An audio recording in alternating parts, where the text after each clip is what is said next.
Wallace Industrial Tools and Supplies knows Southern Illinois.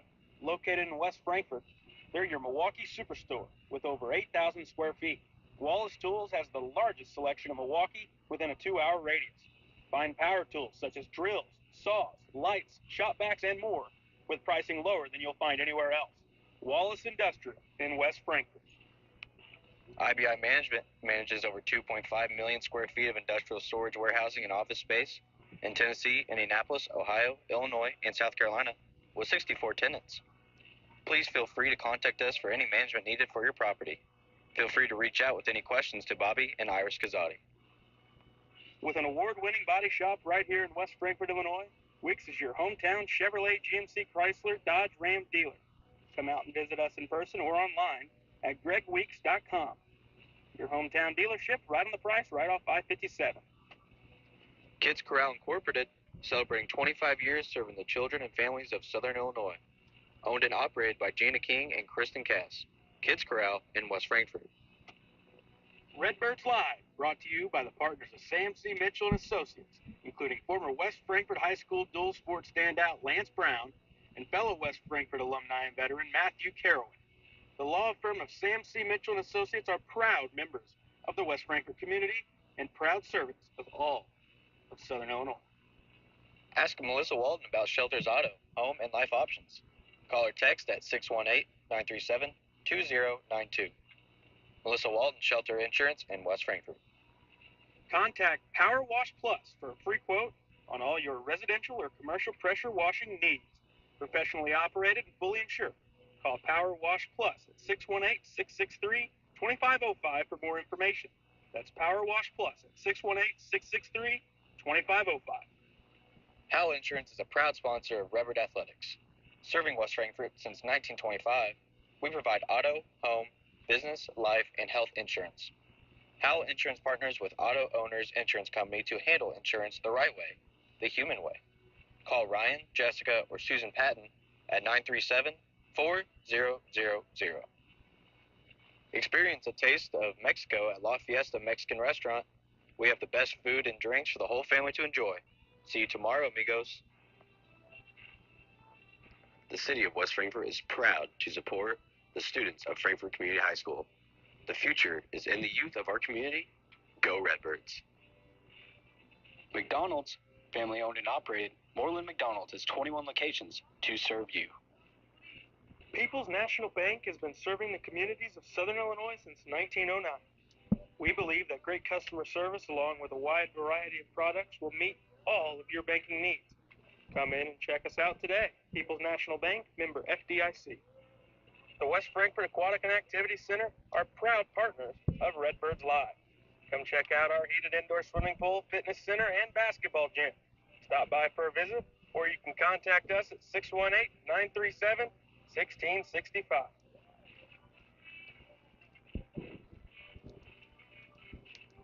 We welcome you guys into Redbirds Live, live for Bill McKee Field in West Frankfort, Illinois. Today's contest pairs up West Frankfort Redbirds and River to River, Mississippi Division opponent, the Pinckneyville Panthers. These teams met back on April 1st, and Frankfort had a good chance to win that ball game, and a couple costly mistakes late. Pinckneyville walked it off 4-3. So the Redbirds look to win 2 conference games in a row. They've been off the past couple of days due to the weather. Wednesday's game against Benton was moved to the end of the month. That will be made up on Tuesday the 23rd. And yesterday's contest against Harrisburg is canceled. Will not be made up. Thank you guys for tuning in here in our pregame coverage. Brought to you by Wallace Industrial. I'm Garrett Smith, and I'm joined by Quincy King to help me on today's call. How's it going, Garrett? It's a pretty nice day for baseball. You know, it's a little soft out there from all the rain we had, but other than that, it is a great day to play some ball, get back at these guys for, going over there, taking a loss.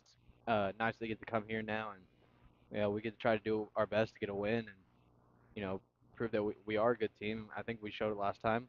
But we come in here, we can try to dominate today and make it known. Yeah, last time out, Redbirds won. That had been on Tuesday. against Anna Jonesboro, a good Anna Jonesboro team. They jumped out ahead 6-0 on Frankfort before 9 unanswered runs from West Frankfort won them the ball game, and they were powered by Chase Patterson, who was 3 hits, 4 runs driven in, including a big 3-run double that gave Frankfort that lead in the bottom of the sixth. They had good pitching. Eric Duncan had a really good outing. The stat line doesn't show just how good he pitched, and the fact that he was able to stick around and stay in that game for 5 innings, and then Will Scales came in and shut the door down in the final two. It was a team effort, and you need it again today. You got to play some clean baseball. Let's get to our keys to the game. That's brought to you by Weeks in West Frankfort, right on the price, right off I-57. The Weeks keys to the game. Yeah, I mean, I think you said it pretty there. Clean baseball. I mean, that's a great thing we come into today. Good mindset. It's been a little bit of an up and down week with the rain and you know having games delayed. It's nice to get out here and start playing some baseball again and come in, let's play some clean baseball and show these guys that we can play that way because we come in today. Pinckneyville's going to take full advantage of if we play some sloppy baseball and we give them a lot of chances. They're going to put up some runs against us. I think the two teams we got on the field today are pretty evenly matched, and whoever plays the cleaner side of baseball on the defensive end will win today. And softball was in action again yesterday. They were able to get their game in against Harrisburg, and they won another classic game that the same theme that they've been having this year. High scoring games. They were up 8-1. And they hold on for a 10-9 victory over Harrisburg. Wow. So that's another good win for Coach Pearsall and his softball crew, and they're in action down the road here against Pinckneyville today as well. We'll have JV coverage tomorrow, 10:45 pregame with 11 o'clock first pitch, with the junior varsity Redbird baseball team up against Chester. So they're making a long trek over here, and let's send them back pretty quick tomorrow too. So That's right. plenty of baseball, and beyond this week as well. We're somehow, I mean, we're a little bit past the midway point somehow already in the season. Seems like it's come pretty quick. Feels like just the other day it was opening day, and we were getting excited for you know a good matchup against Carmine. Man, these Redbirds have played some good teams. I mean, Carmine, Nashville, DuQuoin, and a lot of other teams, but just really good teams, and that's why you'll take any win you can get. And you're playing the Pinckneyville team that's lost a couple of games in a row. Good opportunity here today. Yeah, it's a great opportunity to come in, bounce back, get back on track, and yeah. I mean, like you said, the whole season it seems like every game that everybody who comes to Bill McKean, everywhere we have to go, it's good teams we got to play some good baseball against, and it's hard to win games when the rest of the area is pretty well deep in baseball right now, and that's kind of where you got to persevere and get through the rough moments. It's you're playing good teams. It's only going to make you better, and I think the record doesn't really reflect on how this team is for West Frankfort. I think it's a pretty good ball team, just really young and you know need a lot of experience before they can start really taking off and winning some games. But this season right now, it's a good chance for in this year to come to this game and get back on track. To be accurate on it, Pinckneyville's actually coming in losers of 7 in a row. So I mean, and the last win they had was against you guys.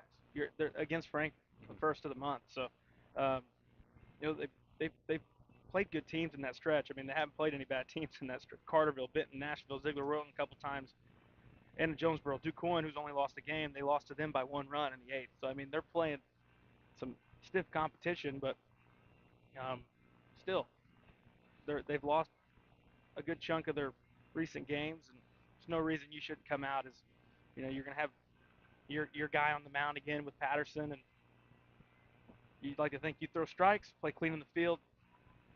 Come seventh inning, you'll feel pretty good about your chances. All right, we will pause for the national anthem. We'll come back, give you the starting lineups, and bring you some Redbirds baseball here on Redbirds Live.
Alrighty, it's time to get you your starting lineups for today's game between Pinckneyville and West Frankfort.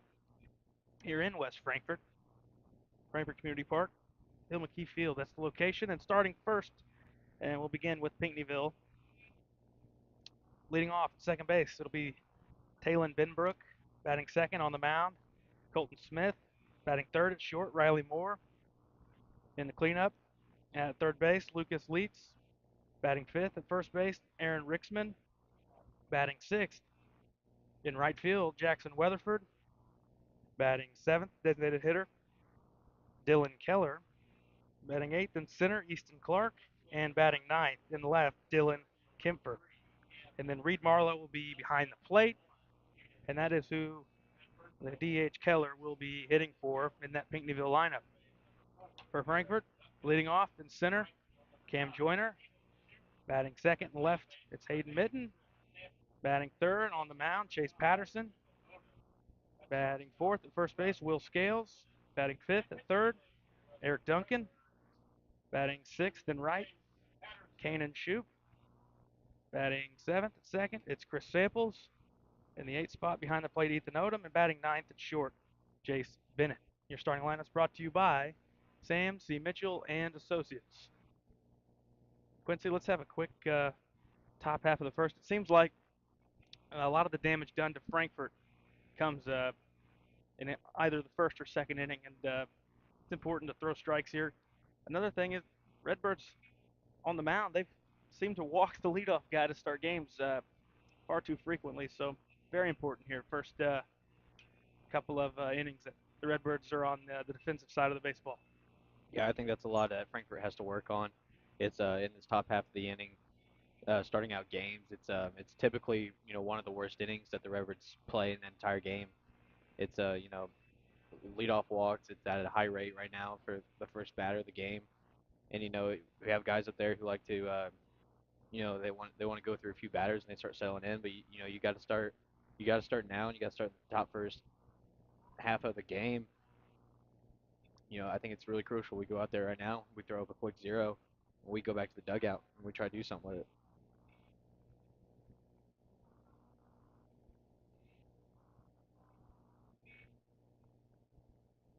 So due up here top half of the first, it'll be Benbrook, Smith, and Moore. The 1, 2, 3 guys ready to get going. Odom throws down to second. We're about ready for play from Bill McKee Field. And as always, we'll keep you updated with softball as they progress through their ball game. I'm sure they'll be done by the time we're in the third inning, because it seems like that's how it goes every day. But when we're both playing, and quicker pace, but they're still scoring a lot of runs down there, both sides. So Yeah, I can only imagine how quick those games would be if they weren't scoring 10 runs a game. so here's Talon Benbrook. He'll step in to lead things off. First pitch he sees, called strike one. We're underway at 4:32 in the afternoon.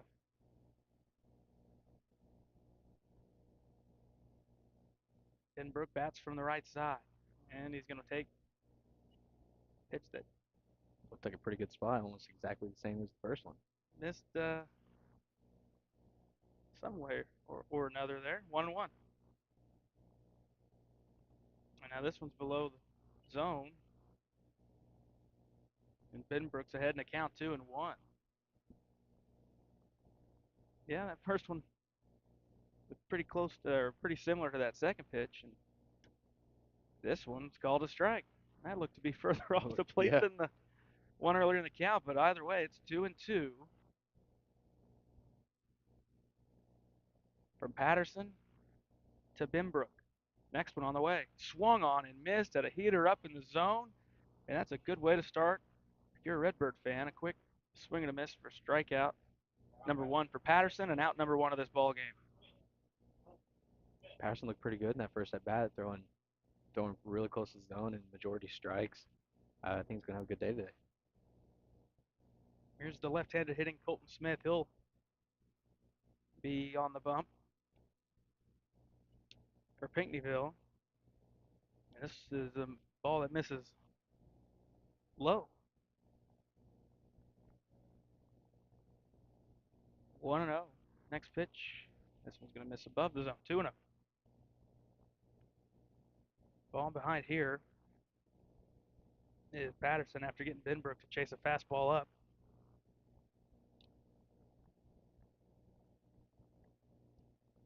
Next would be Moore. This one's slapped back behind third. It's going to be foul down the left field line.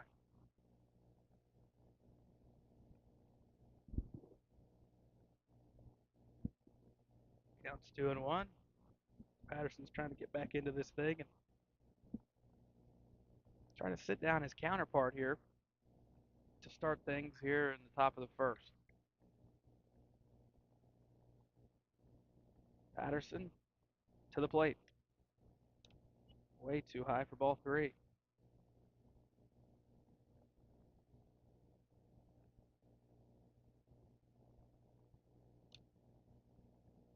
Three and one. We'll see if Smith goes after anything, and he'll fight this one out of play off to the left side. Now you've got 2. We'll see the discipline from Smith here on anything that's borderline. Benbrook went way out of the zone, and this one smacked back towards the middle of the field. Bennett fields to his left, fires to first, and a quick 2 outs here in the top of the first for Patterson and the Redbirds. Good play over in short, Bennett. Make a strong throw over the first base. Looking pretty solid. And he's been one of Frankfurt's guys this year, and he's still batting down in the 9 spot as a freshman, but he's had some good at bats, good plate discipline, and like we continue to say, you can pretty much place him in any defensive spot, and you'll feel decent about him taking care of the play. There's Riley Moore. First pitch he sees, smacks it out towards center. Joyner with a good jump coming in on it and sliding to the ground for out number 3 and a 1-2-3 top half of the first. Redbirds coming to bat, scoreless game. From Bill McKee Field, this is Redbirds Baseball on Redbirds Live.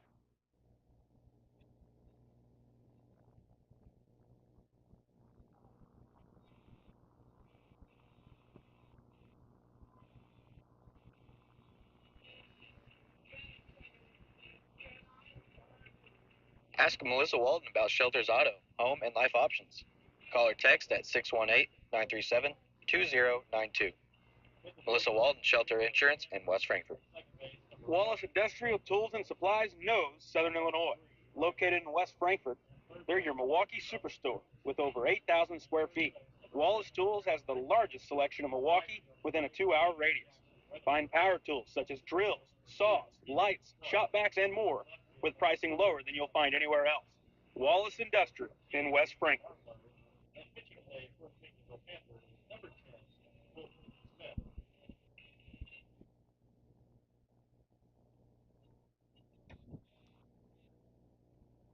Going to the bottom of the first, and I guess Chase Patterson picked up on how important it was. We needed a quick one there and a quick 1-2-3, including a punch out, and then battling back after falling behind in a count 3-1. Yeah, definitely. He went out in that first half of the inning, did everything we wanted him to do. Came out, he threw strikes, he allowed his defense to work, and he got guys to hit where the defense was, and help your team out, and they'll help you out. It's a kind of thing, go up there on the mound, and all you gotta do is really go up there and throw strikes. That's what Chase did. Redbirds will send Joyner, Mitten, and Patterson to the plate.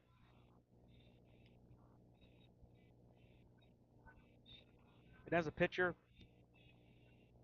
this is a guy you like having behind you because he normally gets pretty good jumps on fly balls, including that last one when he had to go to the ground to make the catch. But it gives you that sense on the mound that you don't have to strike out the world. Ball's in play, and that guy's out there on a fly ball. He can go track it down. And same thing like we saw there with Bennett moving to his left and making a play. It's called strike 1 to Joyner. With Smith facing his first batter of the ball game, and this one misses off outer edge to the right-handed hitting Joyner.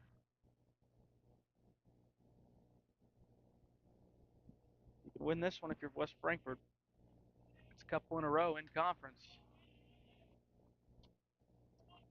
Then you'll pick back up next week. Some more conference play, and I know you got Benton again next week. At home, this one's fouled off right side. Counts 2-2.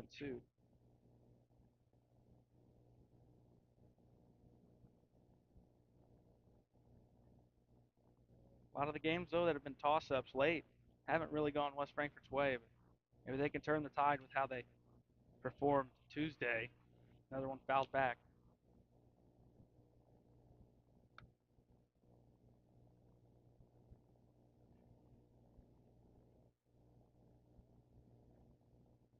Joyner waves the bat, waits for the pitch. He takes outside for ball 3. Full count as he lays off the off speed.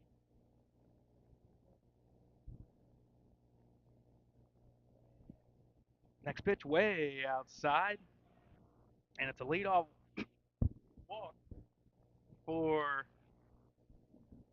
Joyner and the Redbirds. Yeah, Jordan did a good job.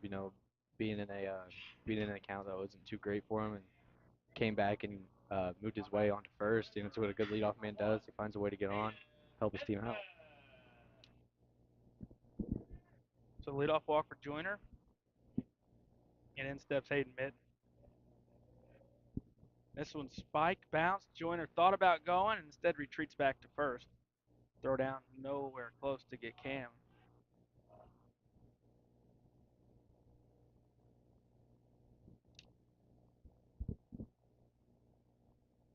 And he's, at least to this point in the year, has been Frankfurt's biggest threat to take a bag by far, and he's running here.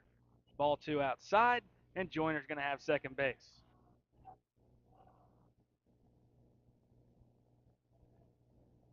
And the count is 2-0, and a good opportunity for the 2, 3, and 4 guys to play an early run. And Mitten's in a 2-0 count. This one misses high, 3-0.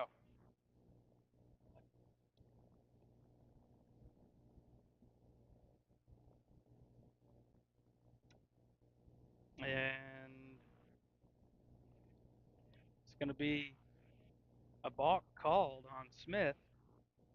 And so now you give 90 free feet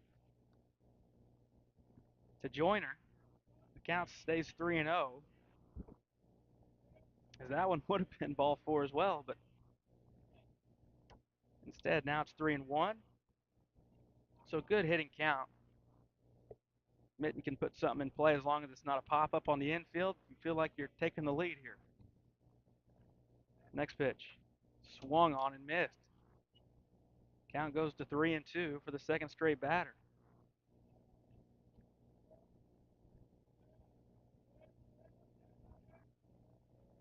Coming home and slapped down the right field line, and that is going to be foul.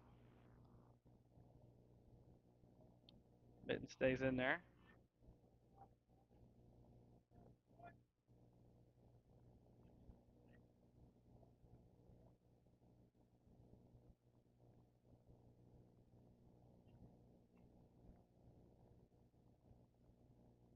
Smith would take a strikeout here, or an out of any sorts, just to kind of settle in. Next pitch, popped towards shallow right. It's caught out there and thrown in quickly by Weatherford. So Mitten will fly out, and Joyner will hold up at third.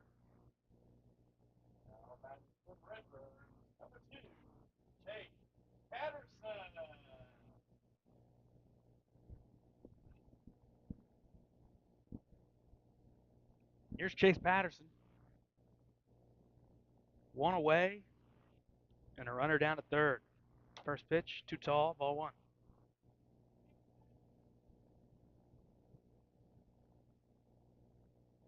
Next would be Will Scales, but let's have Chase just get the job done here, and he will. Grounded towards the hole in short, to the right, firing to first. To retire Patterson. Scored 6-3 on the ground out. But the Redbirds strike first as Joyner comes home. It's 1-0 West Frankfort. And here's Will Scales.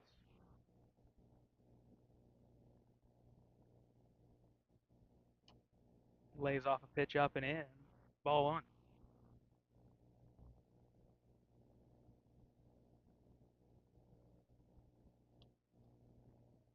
This one's going to miss as well. And Smith, command issues early on. He's now up to 18 pitches. And he's going to miss in off the plate again. 3-0. I feel like he got the 3-0 really quick. He's not wasting any time up there throwing, and just missed a couple. This one finds the plate. Outer black for strike 1.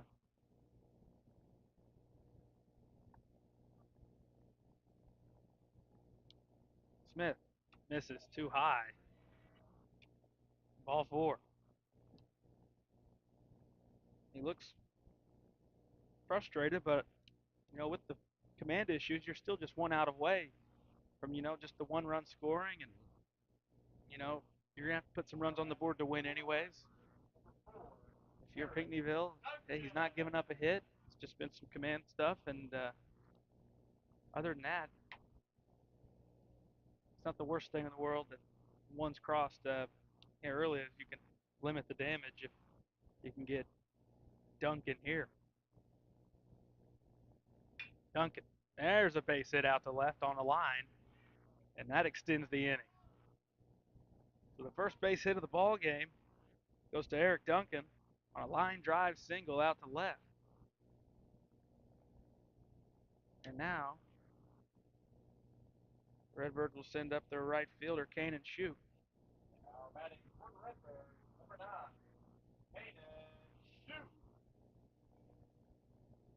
Shoup now getting back in the mix of things.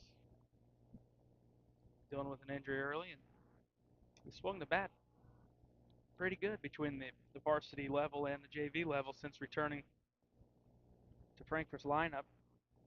And he's ahead in the count 1-0. This one's in there on a black for strike 1. The 6th man to the plate for Frankfurt here in the first. They lead at 1-0, and he swings and misses at a pitch way up near his shoulders for strike 2. Samples next in line. If Shoup can get there. 1-2. Cut on and fouled back. Out of play. 27 pitches. So, again, you look at Frankfurt's perspective, they're also going to think, hey, yeah, we could have scored more, but we got 1 and we've run that pitch count up. This one misses outside for ball 2.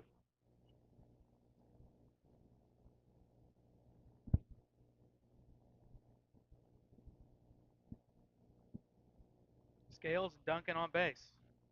This one, strike 3 called to get Shoup. We're going to the 2nd. Redbirds pick up a run, and they lead it 1-0 through 1 inning of play.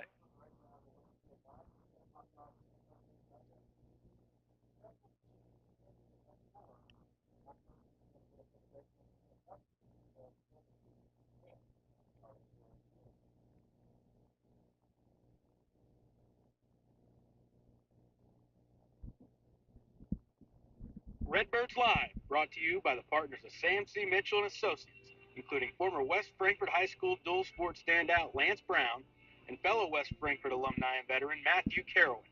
The law firm of Sam C. Mitchell and Associates are proud members of the West Frankfort community and proud servants of all of Southern Illinois. IBI Management manages over 2.5 million square feet of industrial storage, warehousing, and office space in Tennessee, Indianapolis, Ohio, Illinois, and South Carolina, with 64 tenants. Please feel free to contact us for any management needed for your property. Feel free to reach out with any questions to Bobby and Iris Kazadi.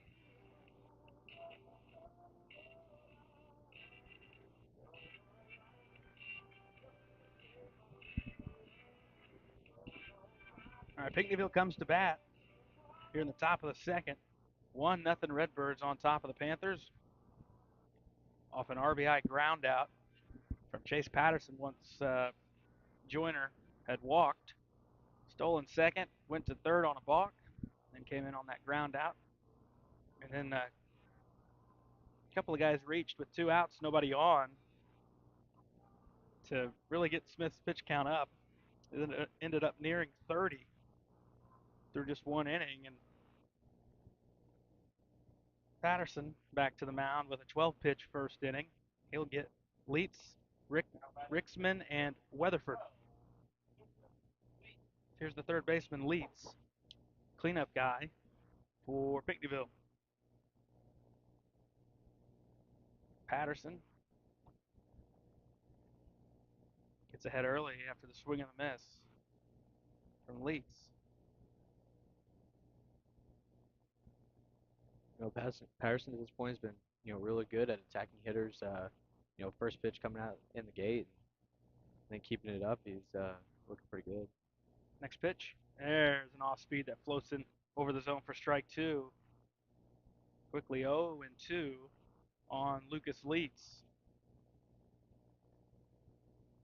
Patterson's type of guy. If he's on, it's tough for anybody, any team, to hit him. And got now 1-2.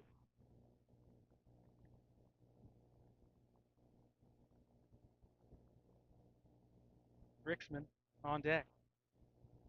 The 1-2.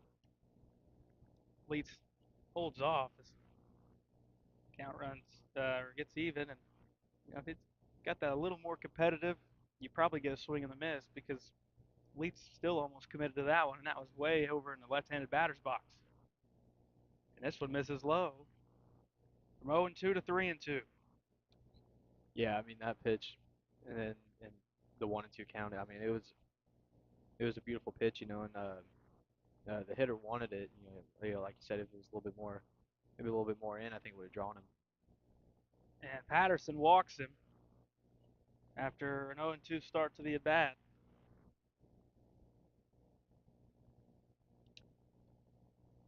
And now we'll see Aaron Ricksman.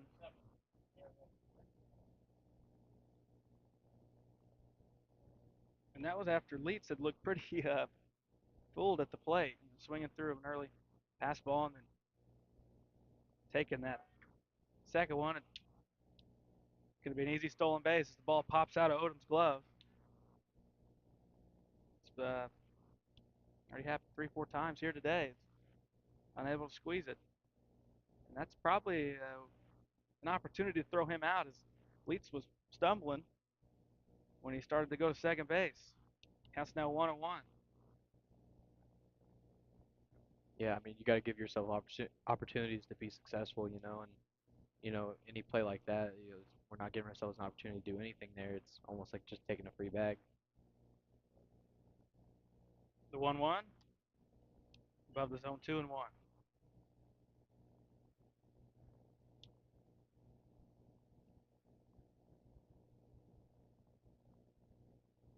Weatherford next up.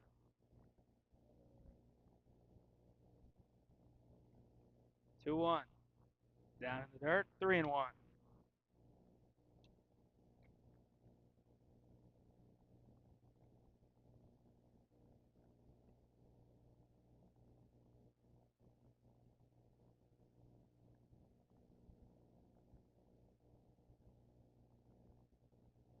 Patterson steps off, takes a look at the runner. Leitz just walks back to the base. 3-1 the count on Ricksman. Nobody out here in the top of the second. 1-0 West Frankfort.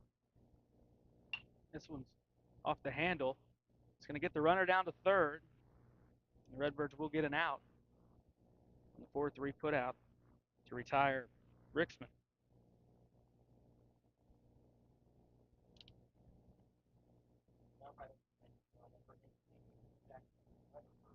Here's Jackson Weatherford, and a good opportunity for him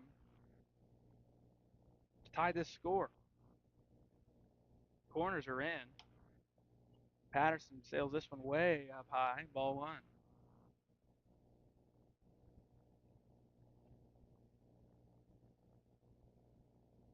Keller would be next.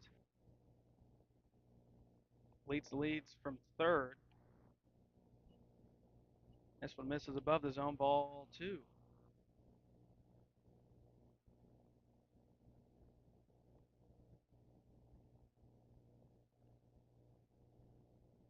Two and 0.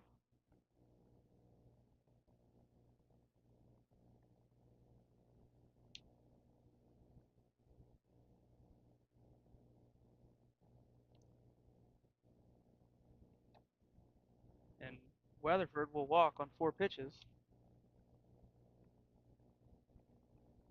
Next up will be Kelly.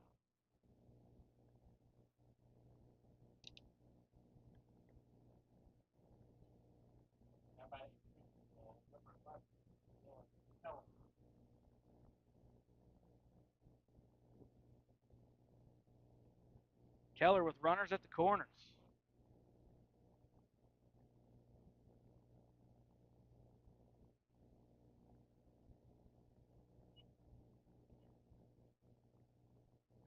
The count's 1 and 0. So all of a sudden, Patterson's got to put it on a tee for it to be called. Yeah, I mean it's got to be right there for it to be called a strike right now. Next one. 2 and 0.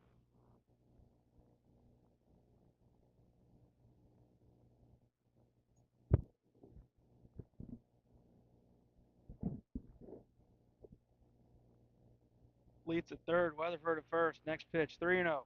Misses way up high. Patterson's lost all control here in the second.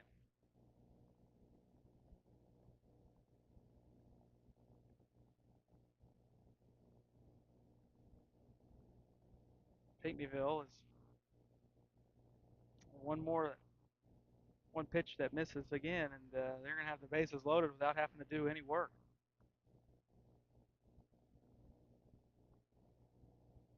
Next would be Clark.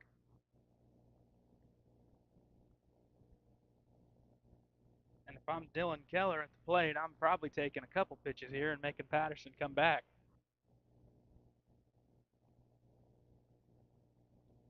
And there's strike 1. He might be taking another here. I think I would. Next one. He's not. He swings through for strike 2.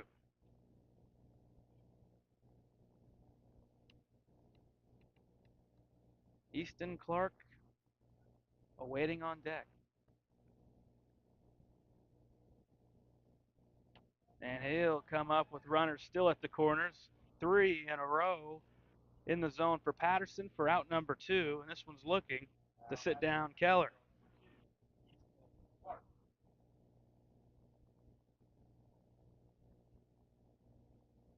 Easton Clark, 8-hitter and center fielder for Pinckneyville.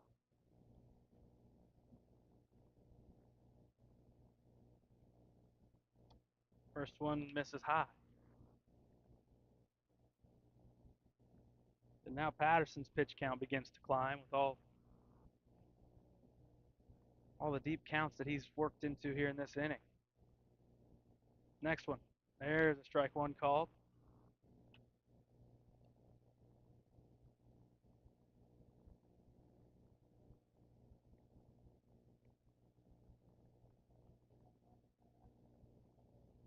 Patterson checks the runner. Third comes home. Strike 2 on the outer edge.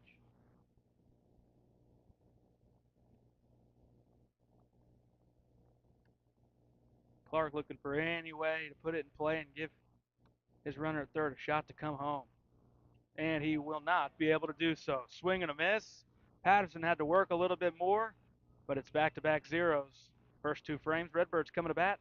Bottom of the second with a 1-0 lead.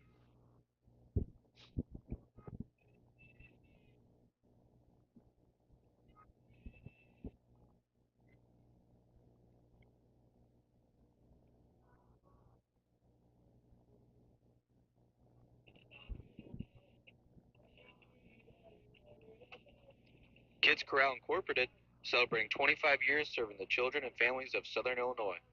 Owned and operated by Gina King and Kristen Cass. Kids Corral in West Frankfort. With an award-winning body shop right here in West Frankfort, Illinois, Wicks is your hometown Chevrolet, GMC, Chrysler, Dodge, Ram dealer. Come out and visit us in person or online at gregweeks.com. Your hometown dealership, right on the price, right off I-57.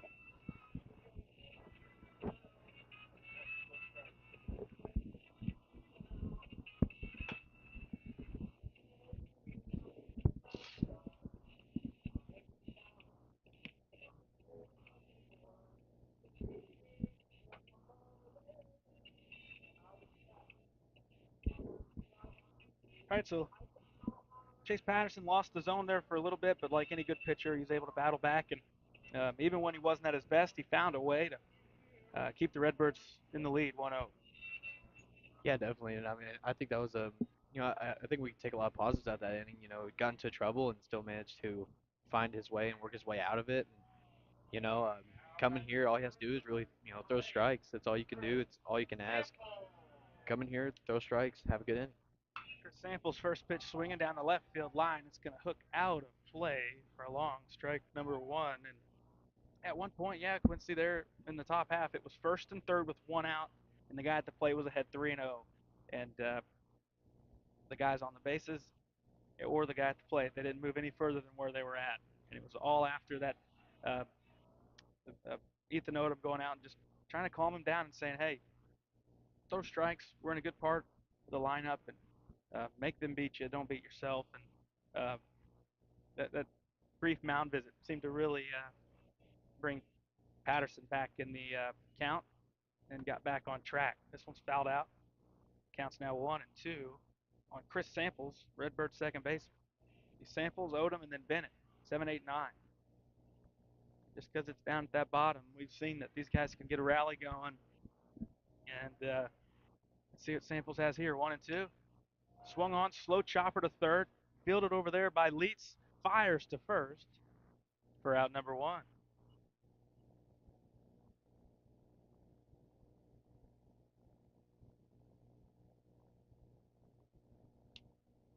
Next one will be Ethan Odom.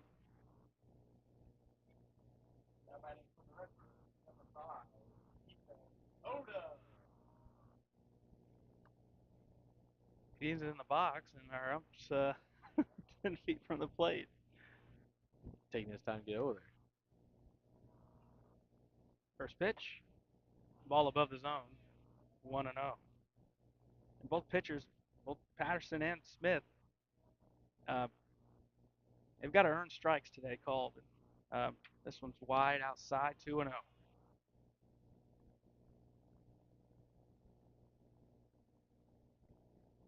Not like maybe what they would say.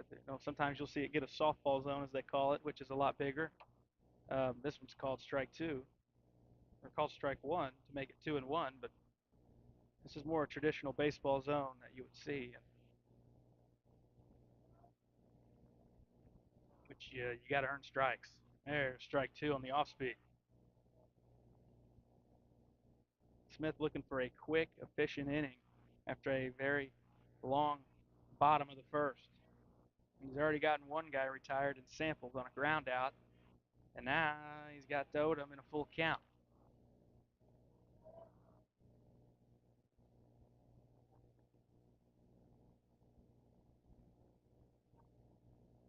Bennett is next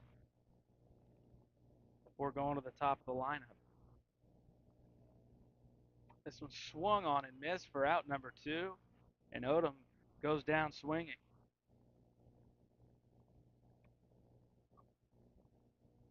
Here's Chase Bennett with 2 outs, nobody on base.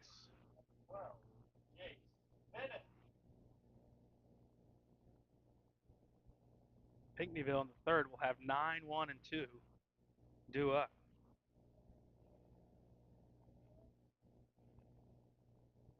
Bennett, first pitch swinging, grounded over to second.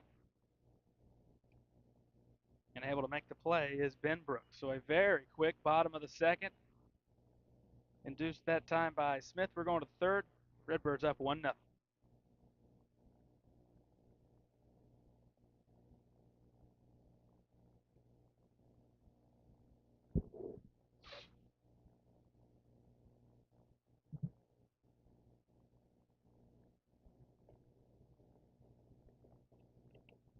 The city of West Frankfort is proud to support the students of Frankfort Community High School.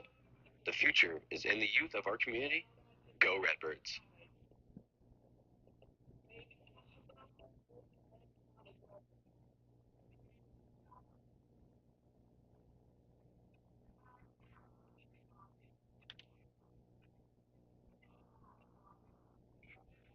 All right, 9-1 and 2 due up for Pinckneyville here in the top of the third in a 1-0 West Frankfort lead.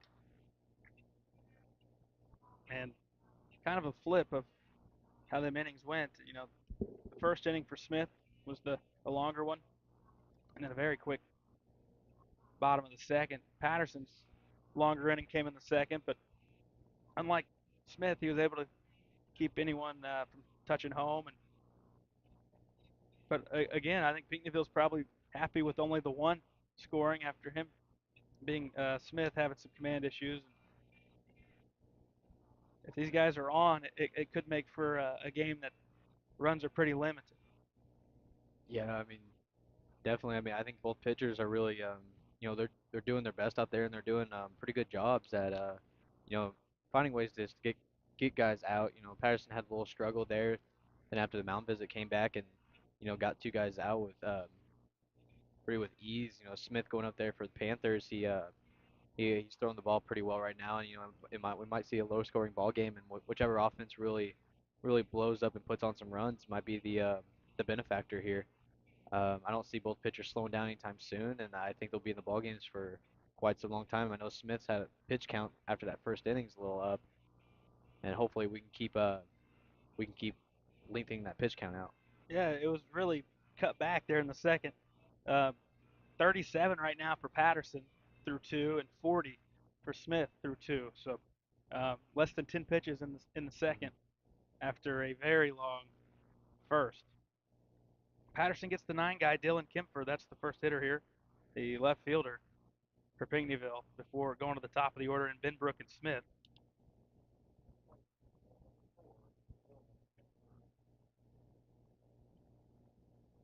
Big at bat for both sides. Pinckneyville can get him to get on and flip to the top.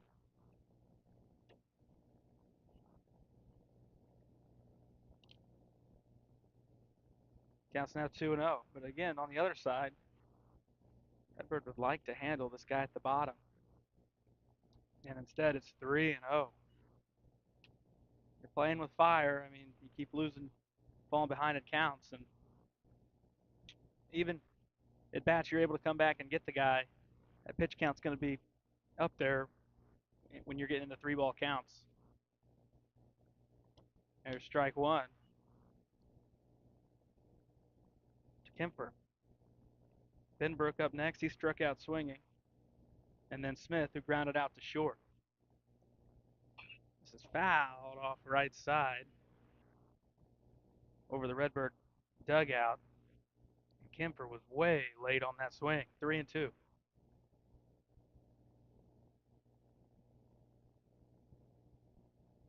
Patterson, full count, coming home. Missed it, ball 4 to the 9 guy. And the lineup goes to the top with the runner on for Pinckneyville and nobody out.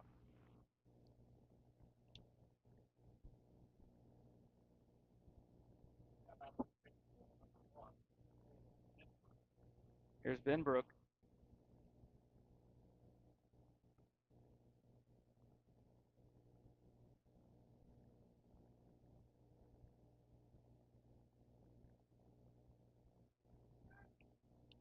Check on the runner back in safely is Kemper.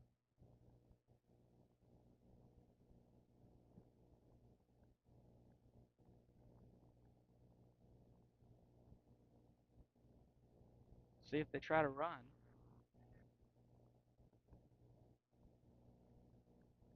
Couple of pick plays.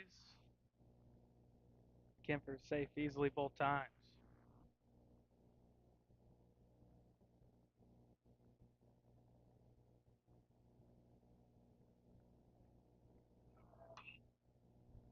Runner was gone and it's fouled. Now to play for strike one.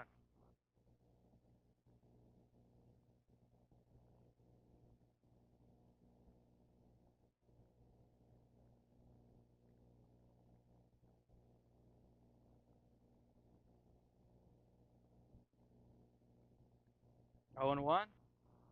Runners going again.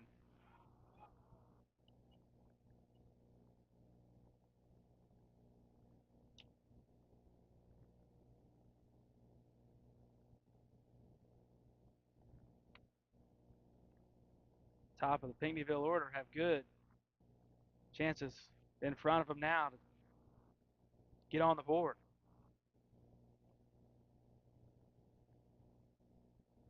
Patterson misses high, 2-1.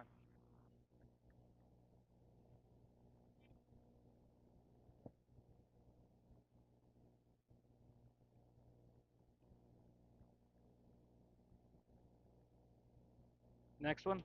There's strike two called. Outside corner to Benbrook.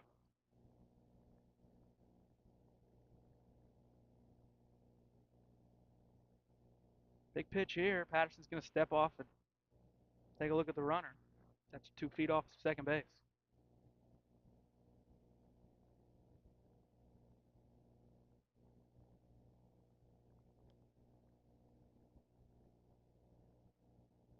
Patterson to the plate.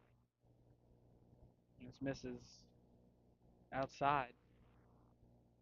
As it crossed, it looked to be above the zone as well. Counts now full to the Pinckneyville leadoff man.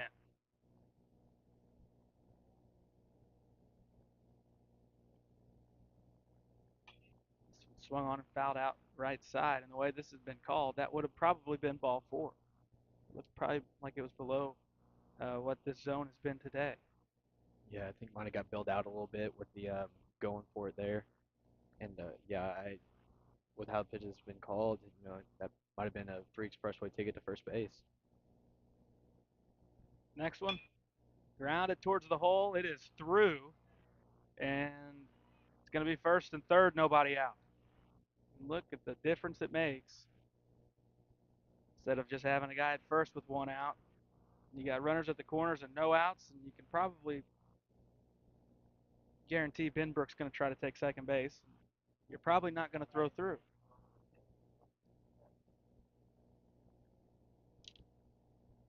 Here's Smith. Patterson up to 50 pitches, no outs here in the third. Runner's taken off, and an easy stolen base on ball one.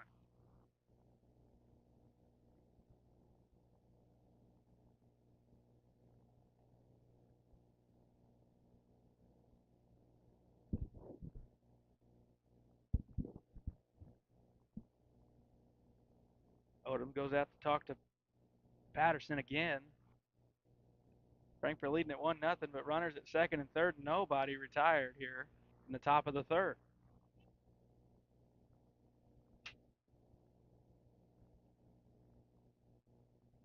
It's Colton Smith who bats with a 1-0 count. This one slaps through the hole with the infield in, and it's going to be one, and here comes a second, and it's a second run, and Pinckneyville has the lead, and nobody's out on it, as it's a 2-run single to give the Panthers a lead here in the third.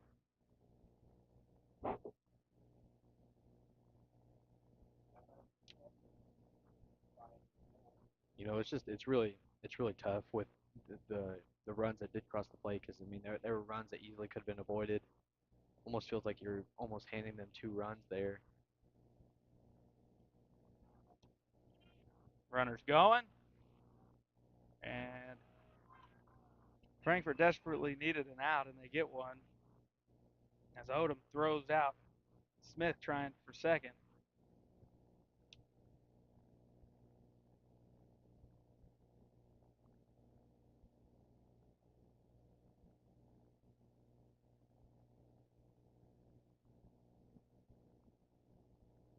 I just I don't really get running there. You've got a lead. Um, I think that maybe you the just only you run the risk of what just happened when the guy on the mound has shown no signs of throwing strikes. yeah, I mean I fully don't understand too much of it either. My only guess could be maybe the two times they stole, Odom kind of fumbled the ball and could get a throw down, so maybe just trying to be aggressive out there. Yeah, I get that, but at the Mhm. same time, um, you have a decent shot of getting that second base either way with how Right. the guy on the mound's throwing. And it's a 3-1 count again here to Moore. This one's fouled back to the screen, 3-2. Yeah, I mean, I definitely think the better call would have been to keep that runner at first base. It seemed like he wasn't a guy that you would really have to steal a lot because I mean, he was throwing out a mile. And this all starts with walking the number 9 guy to lead off the inning. This inning could be a lot different. Instead, you're still going, and the only reason you have an out's because they ran into one.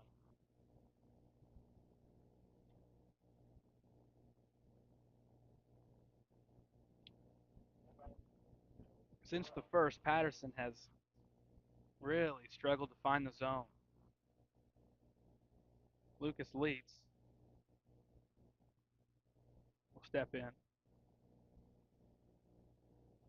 he'll take a ball low.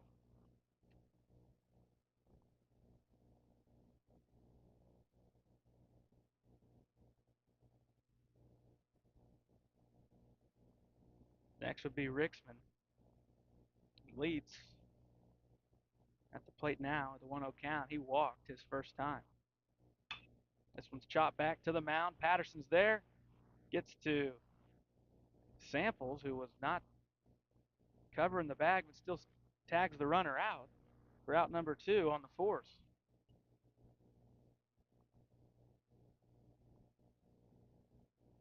Glad we got the runner out, but it has to be better with communication and where that ball is going to be going. Is a short covering, is second covering. You guys got to have better communication out there because that could have been really dangerous with a miscommunication, and a runner could be safe at second. So now Rixman with 2 outs. Runner's going. Throw down. And he is out. Odom's thrown out 2 runners in the inning, and Pinckneyville keeps running into outs when the Redbirds can't throw strikes. It's been kind of odd game, but we're going to the bottom of the third with a pretty normal score, 2-1, Pinckneyville.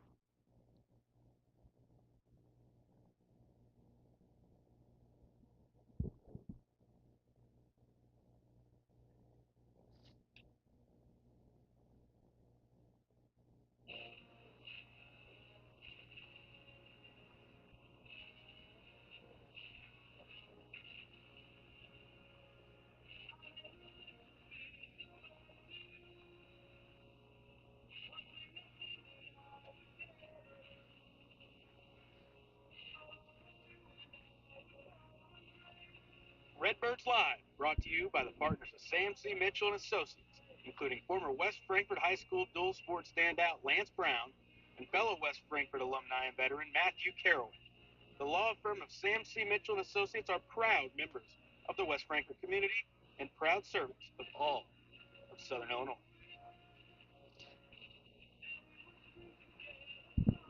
Go to the bottom of the third, and the Redbirds will have the 1 and 2 and 3 guys due up. Work to do, but just trailing by 1 in a ball game where your pitcher's really uh, lost control of the zone and not been able to throw strikes. But use the momentum. Pinckneyville ran into 2 outs in that inning, and at least you're starting a fresh inning with a guy at the plate that, if he gets on, you've got a decent shot of getting him to touch home. Yeah, definitely. I mean, Joyner's really good about doing what he can to get to first base. I think he's in a great spot at the leadoff area. I mean, he's done well all season, and our percentage of scoring runs is higher when he can get on.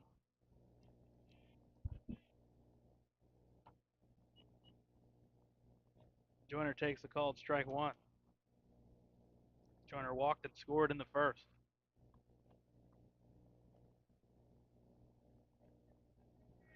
Next one. Smacked out towards short, and it's going to be into the glove of Moore for out number 1.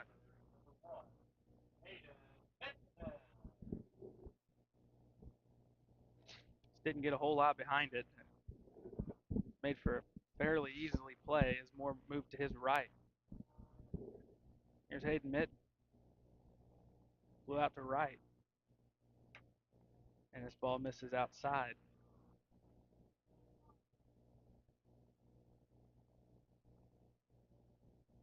Patterson on deck.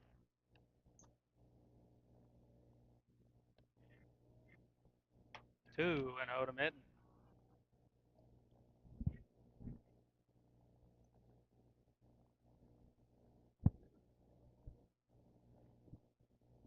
Mitten in a 2-0 count. Takes this one above the zone for 3-0.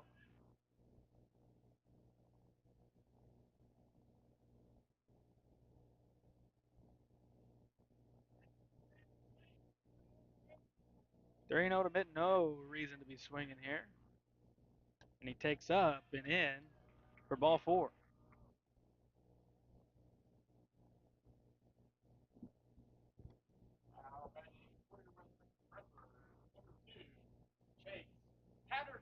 So now it's Chase Patterson who steps in. Patterson grounded out to short. And that plated a run. Both pitchers' pitch counts are starting to rise. Patterson takes ball 1 down.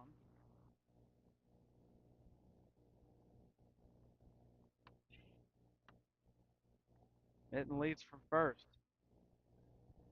Throw over on him. He's back in easily.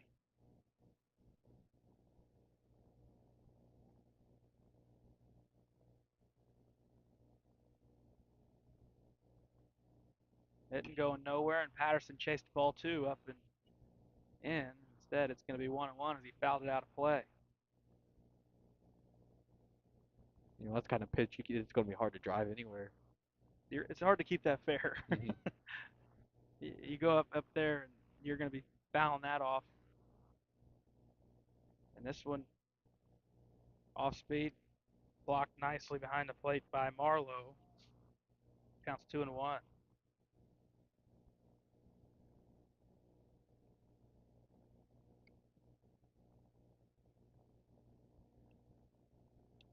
Patterson, good hitters count here. 2-1. He takes outside for ball 3.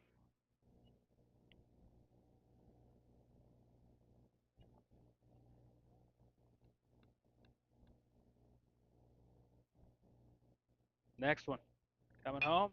Smack back towards middle of the field, fielded at second by Benbrook, and then on to first for a double play. 4-6-3, Benbrook to Moore to Rixman. And we're going to the fourth, 2-1 Pinckneyville.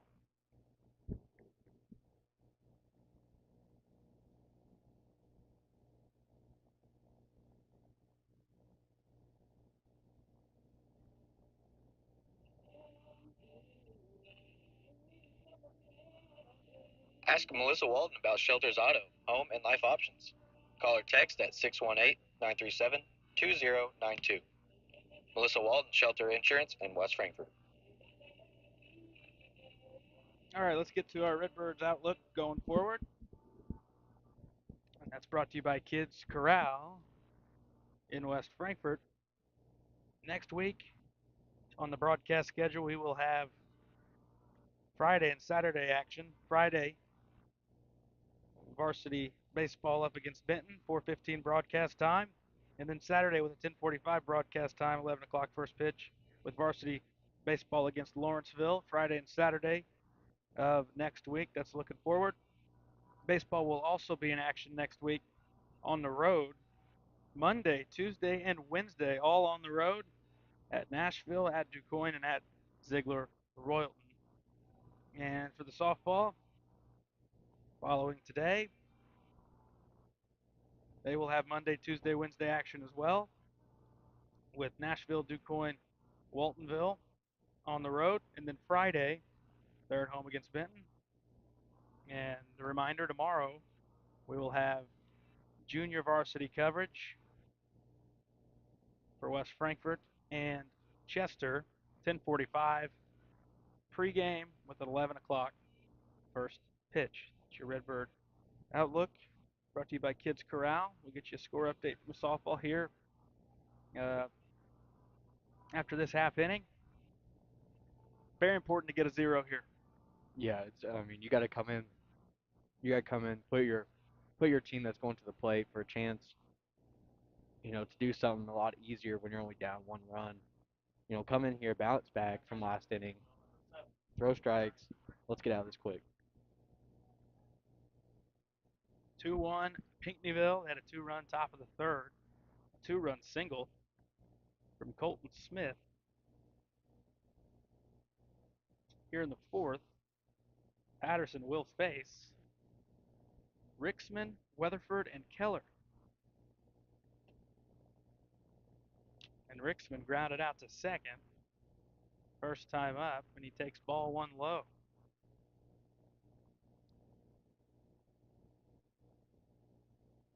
Next one. Way too high. 2-0. He just meet in the middle. From 2 pitches, you might have a strike. Yeah, just overcorrected what he did the first time. 3-0.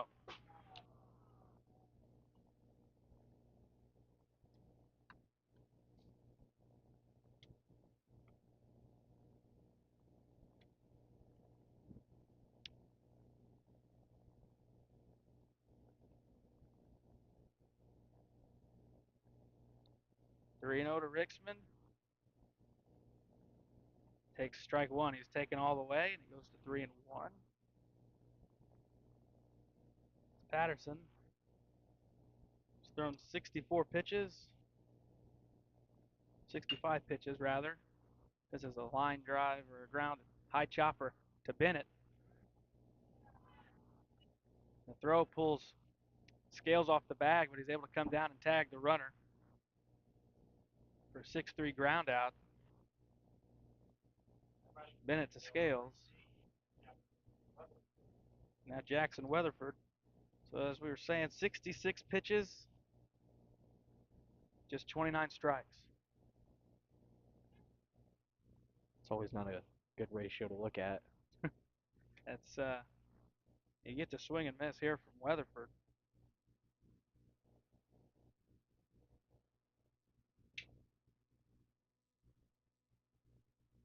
Next one, missing outside to the left-handed batter.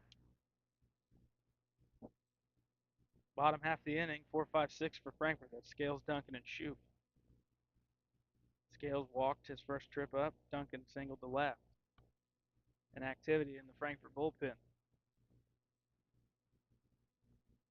Next pitch, fouled down the left field line. 1-2.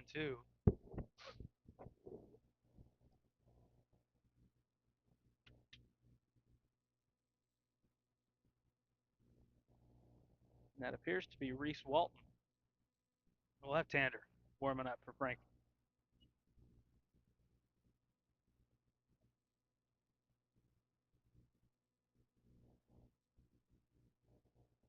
Two and two. Coming from Patterson. Gets a grounder over to Scales. Picks it up. Takes it to the bag for out number 2. 2 ground outs here in the fourth. And we'll see Dylan Keller step in. He struck out looking back in the second. Needs to be a good guy right here. We can go, full ahead in attack. If you get him, you get 7, 8, 9. Or, sorry, 8 and 9 and 1 next inning. 1-0 to Keller.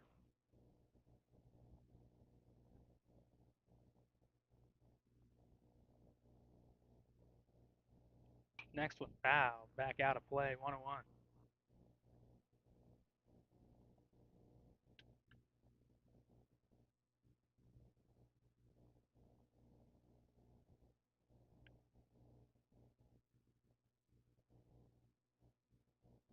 Chase Patterson, 1-1 pitch. Gets another foul out of play. And it's 1-2.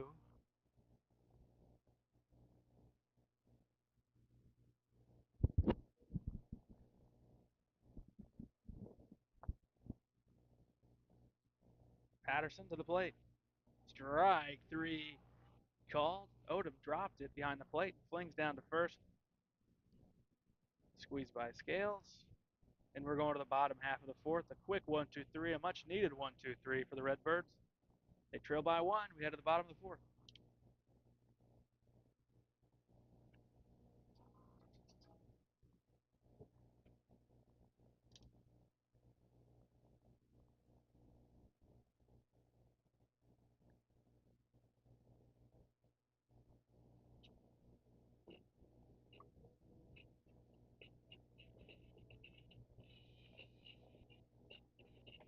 Wallace Industrial Tools and Supplies knows Southern Illinois. Located in West Frankfort, they're your Milwaukee superstore with over 8,000 square feet. Wallace Tools has the largest selection of Milwaukee within a 2-hour radius. Find power tools such as drills, saws, lights, shop vacs, and more with pricing lower than you'll find anywhere else. Wallace Industrial in West Frankfort. Kids Corral Incorporated, celebrating 25 years serving the children and families of Southern Illinois. Owned and operated by Jana King and Kristen Cass. Kids Corral in West Frankfort.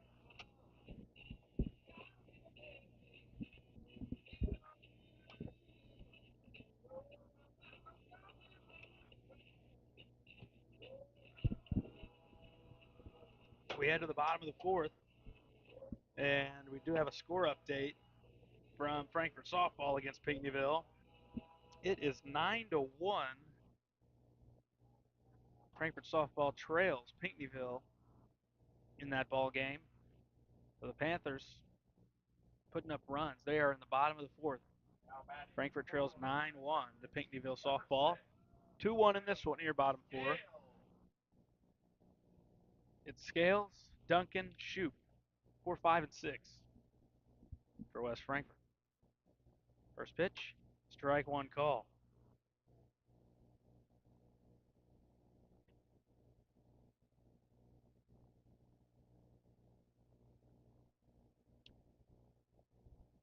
Oh and 1.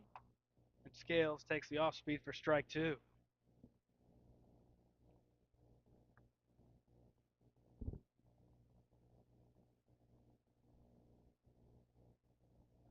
Quickly ahead in the count is Smith.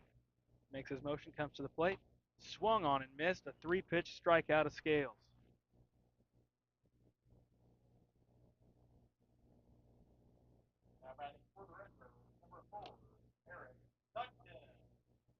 Here's Eric Duncan. Singled out to left. Frankfort's only hit of the ball game.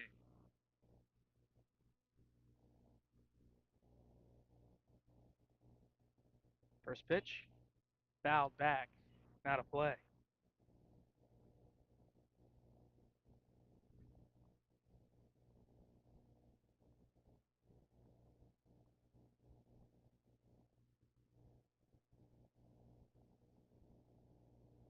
Next one, he lays off.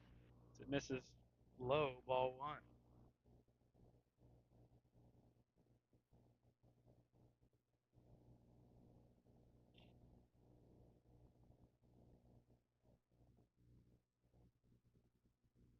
Duncan chops this one foul back behind the plate. Smith has really settled in after that struggling first, and just allowing the one run has been huge for Pinckneyville. Yeah, I mean, other than that one inning, I mean, he's done a pretty good job up there on the mound and done a good job getting guys out. Next one, Duncan's late getting to it, pops it up first base, and into the glove of Rixman for out number 2.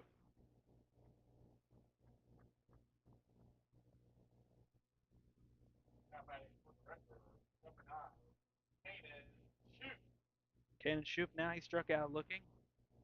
First trip to the plate. 2 outs, nobody on base. Walton continues to warm for Frankfort.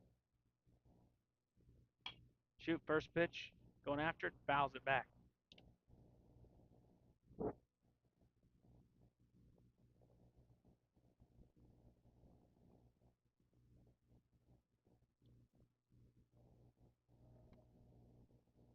Smith to the plate, and Shoup down the third base line, and goes foul by a couple of feet, 0-2.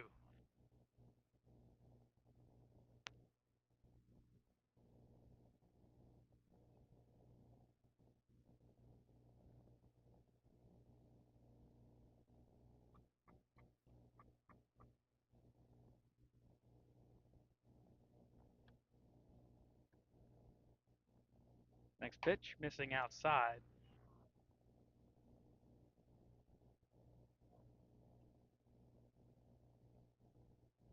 Eight, 9, and 1. Due up for Pinckneyville in the fifth. And that will end the fourth on a swing and a miss at a high fastball. We're going to the fifth. It's 2-1 Panthers leading the Redbirds.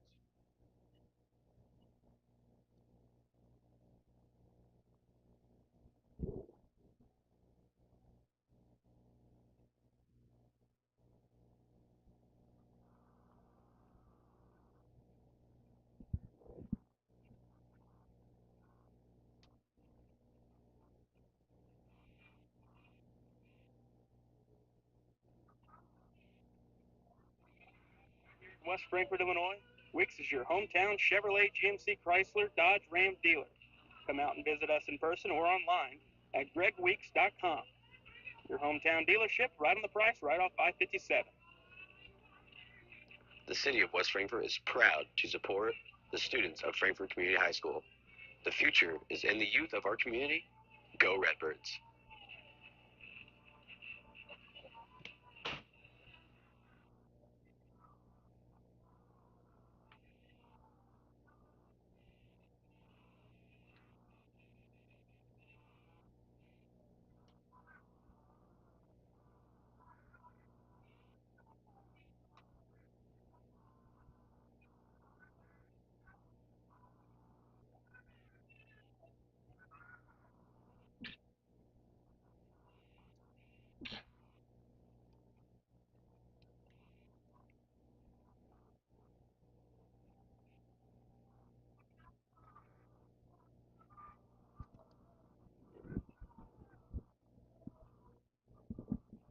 Going to the fifth, and it's 2-1 Pinckneyville and over the Redbirds.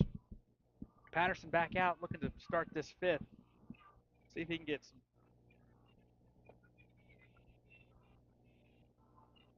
some early or get ahead in the count on guys. He's fell behind a lot and had to battle back and see if he can build off that fourth inning, which was a pretty good 1-2-3 inning. Yeah, do yourself a favor. Come in here in the fifth inning. Come up here, probably close to done. What pitch count is that? Copy that fourth. First pitch popped up. Samples going back, and he's called off by the center fielder Joyner. Easier play for the center fielder coming in. One pitch, one out.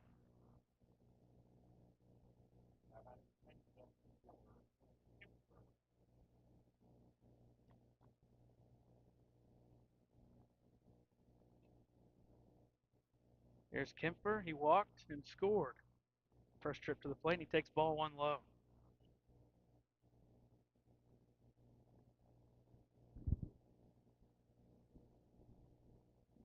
Next one.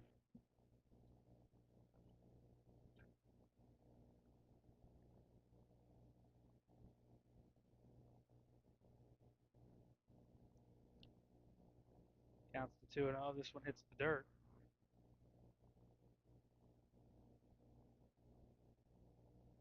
And there's strike one.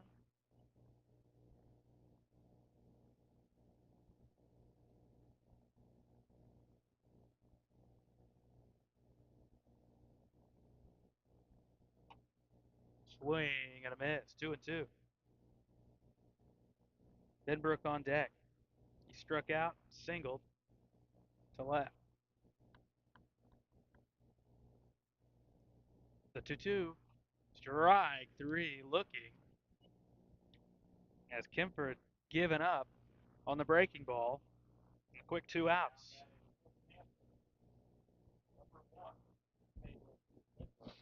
Here's Talon Benbrook.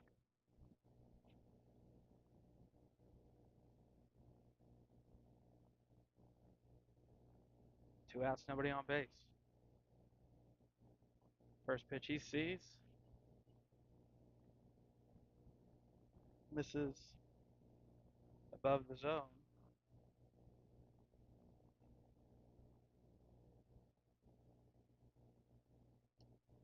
And is now 2-0. One's off the plate. Walton is finally done warming. He should be ready to go if he's called upon. Swing and a pop up back behind first. Samples. Over to his left to make the play for out number 3. We're going to the bottom of the 5th. Redbirds need to get a rally going.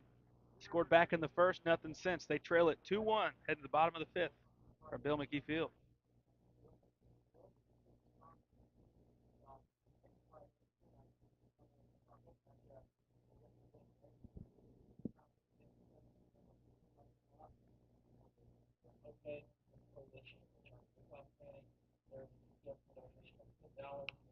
IBI Management manages over 2.5 million square feet of industrial storage, warehousing, and office space in Tennessee, Indianapolis, Ohio, Illinois, and South Carolina with 64 tenants. Please feel free to contact us for any management needed for your property. Feel free to reach out with any questions to Bobby and Iris Kazadi.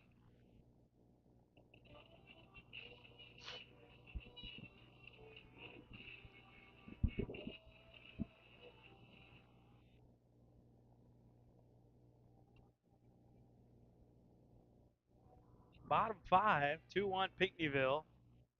Frankfort will send Samples, Odom, and Bennett to the plate. 7, 8, and 9. And how good has Colton Smith been here today? Struggled throwing strikes in the first, but he's really dialed it in going forward past that point.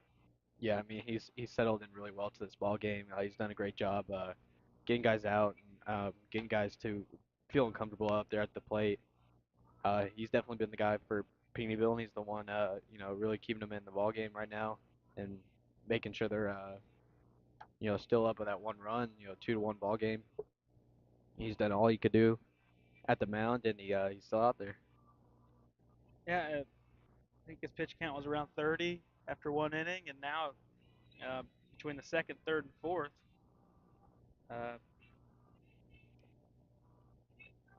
following up that first, he's sitting at 62 pitches, so he's in a really good spot. Here's Samples, grounded out to third, first trip, and he takes strike 1.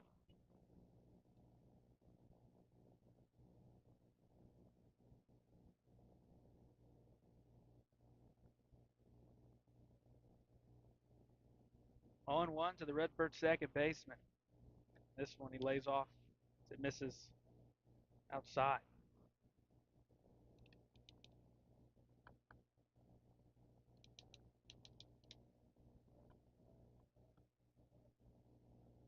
And now more activity in the Frankfort pen. It's Will Scales.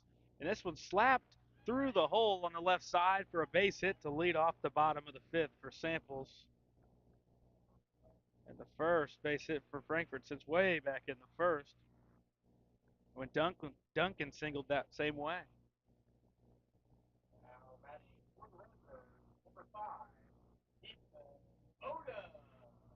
Ethan Odom steps in. He struck out on a full count as he went down swinging in his only plate appearance. He lays off this one, misses outside. Bennett would be next.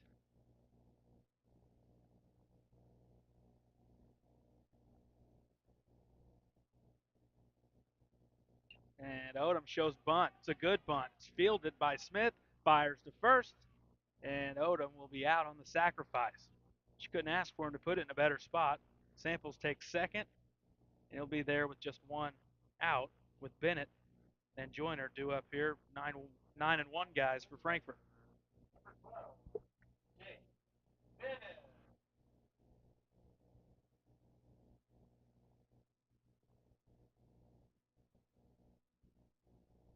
Nine guy for Frankfort, Jace Bennett, over at short today.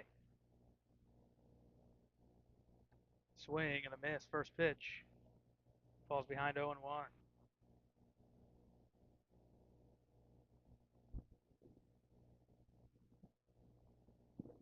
Samples leads out at second. Bennett's quickly in the hole 0-2.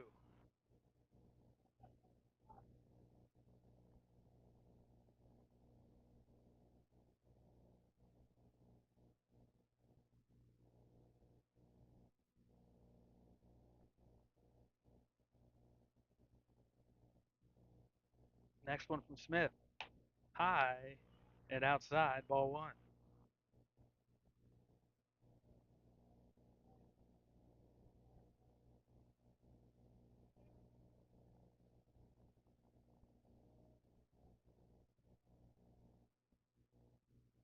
Next one from Smith.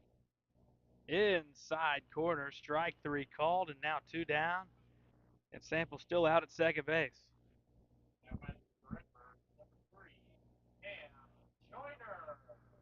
It's up to Cam Joyner to try and tie this thing up.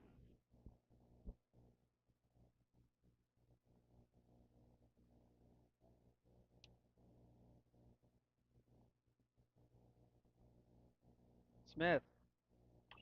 And Joyner's way out in front on the pitch in on his hands. Strike one. He fouled it out of play.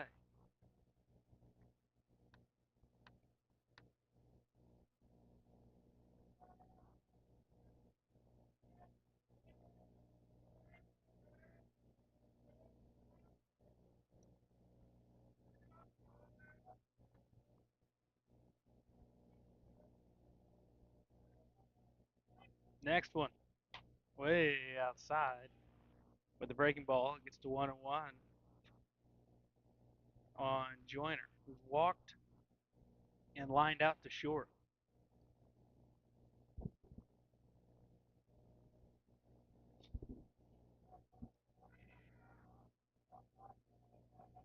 Joyner waits, and he takes strike two.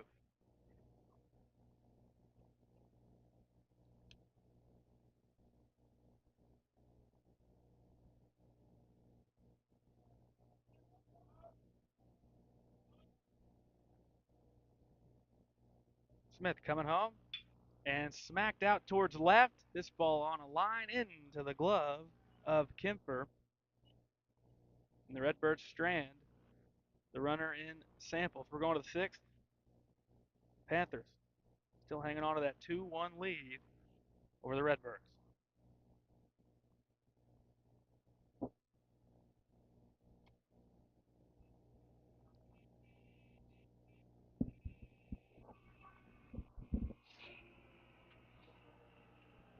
Contact Power Wash Plus for a free quote on all your residential or commercial pressure washing needs. Professionally operated and fully insured.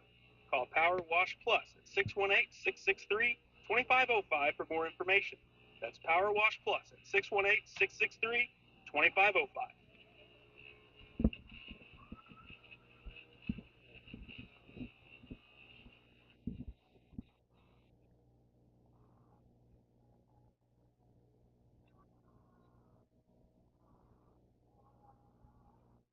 Go to the sixth. And Pinckneyville will have Smith, Moore, and Leets. 2, 3, and 4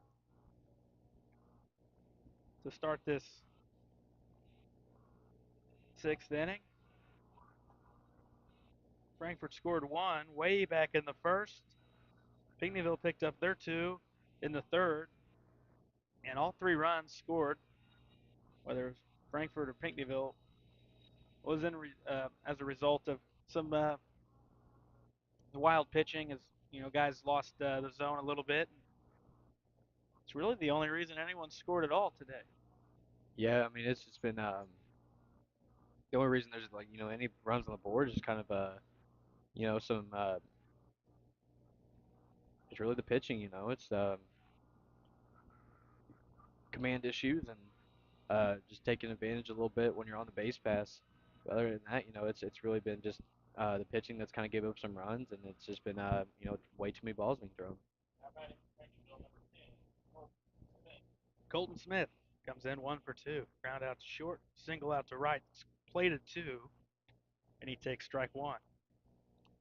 And it is still Chase Patterson out there for Frankfort.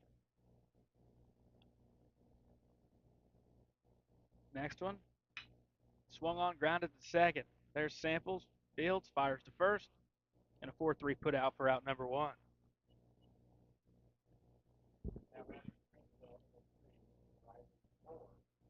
Here's Riley Moore. Flew out to center, and then also walked last trip to the plate.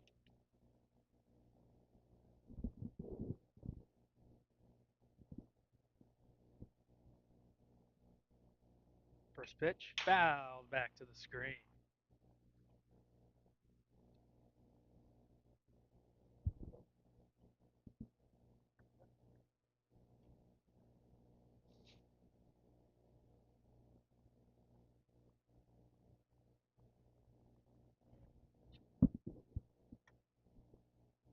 Next pitch misses above the zone.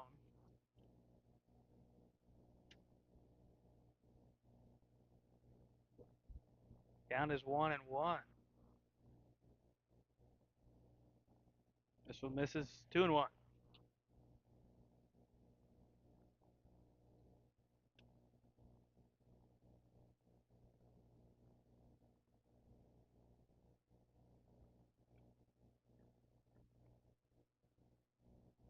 Next one inside. Dusted Moore off the plate, 3-1.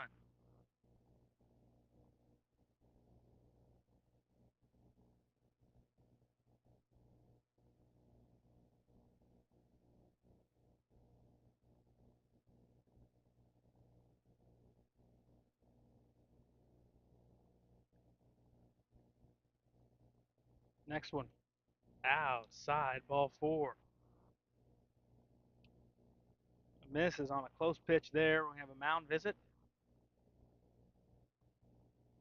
as Moore has now walked for the second time.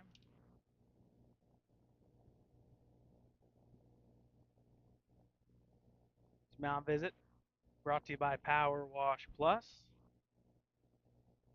As Moore gets first base, it's going to be Lucas Leitz, who comes in with a walk and also reached on a fielder's choice on a ground ball hit right back to the pitcher.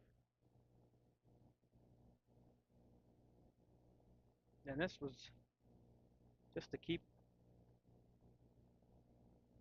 Patterson in line with the game plan here and letting him know, hey, probably any more traffic, he's probably done. Yeah, I mean you got to be solid from here on out if you want to finish the inning. Pitch count's getting up there, and you start letting guys on with easy walks. You're gonna come out. Slapped out towards left. Back on it. Mitten's not going to get it. It's going to one hop to the wall. Mitten will get it in fairly quickly, and it's going to be a 1-out double for Leitz.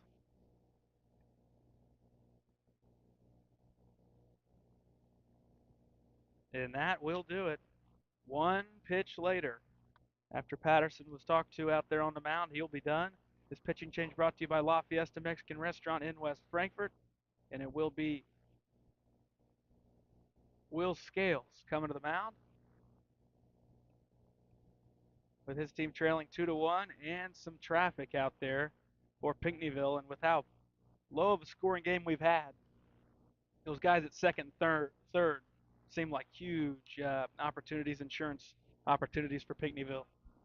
Yeah, I mean if they could find a way to get them in, it's in this ball game it's gonna feel like you just scored 3 or 4 runs instead of two. The offense has been pretty dead for both sides of the plate today, and we got it's crucial right now. If we can go up there, we can get out of this inning without any damage being done. Go into the bottom of the sixth with still a one-run game, and higher our chances of getting back into this and doing what we can to take the lead. Scales had a really good outing the other day. Pitched the 6th and 7th to shut the door on Anna Jonesboro and ended up being the pitcher of record. So he got a victory on Tuesday. So he came in with Frankfort trailing by 1, and as he threw there in the 6th, Frankfort scored some runs in the 6th to take the lead, and then that made him the pitcher of record, and he got the victory as he had a very quick top half of the 7th for Frankfort to beat a good AJ team. And he's got a tough spot he's stepping into here. He inherits 2 runners, including, well, with both of them being in scoring position.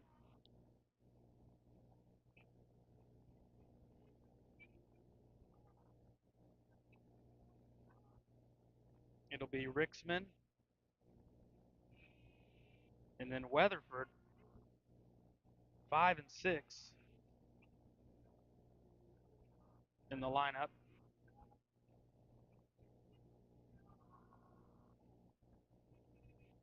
For Pinckneyville.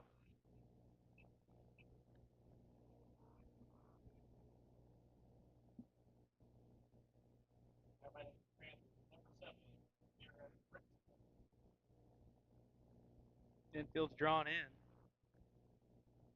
Last time Frankfurt had it in, Smith just smacked it through the hole for a 2-run base hit. First pitch, ball low.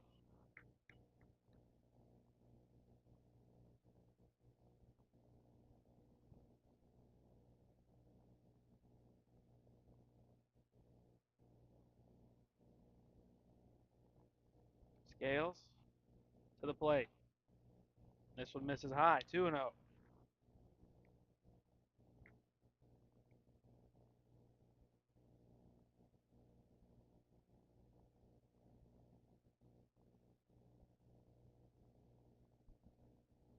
Next pitch from Scales. Popped up over near the Frankfurt dugout, out of play, foul.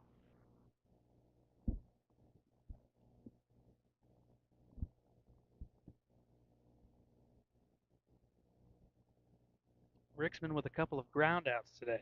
Once to second, once to short. Next one from Scales, and this one's shot towards the gap, and that's going to plate 2 on an extra base hit for Rixman. 4-1 Pinckneyville. Back-to-back doubles here in the 6th.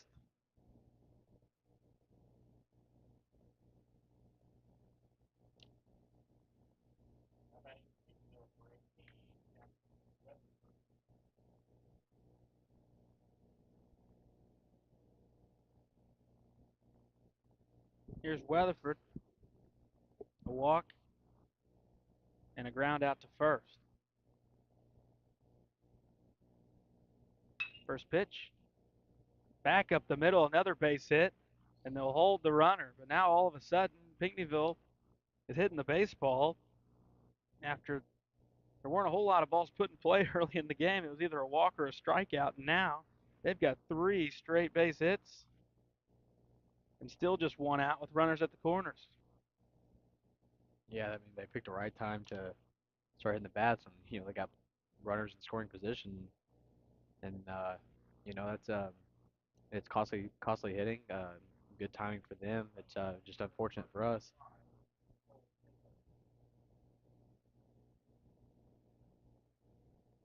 Here's Dylan Keller. He struck out twice. Both times looking.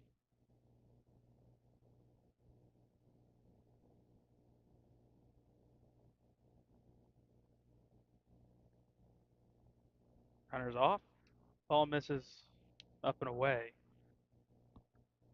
Runners now second and third, as it's Taylor who's running for Weatherford, who just got that base hit. Now he's down at second.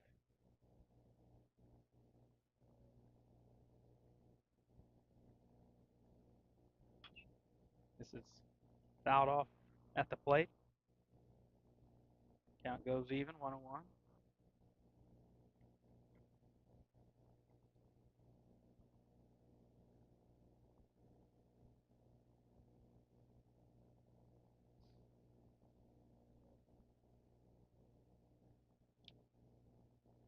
And Keller can try to put this thing out of reach. And he lines it over the head of the second baseman. There's another run, and here comes a second.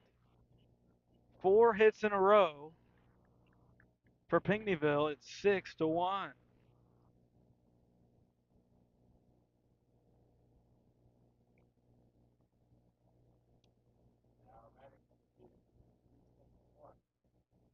Now it's Easton Clark. Struck out swinging and flew into the glove of Cam Joyner in shallow center. First pitch he sees, ball 1 high.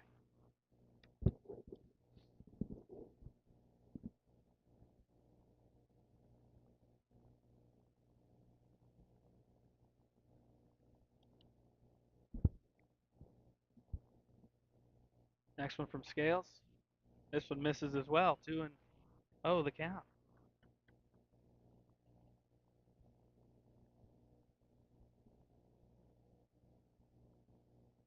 Pinckneyville already with 4 runs here in the 6th. Open this thing up 6-1. This one's called out on the black, 2-1.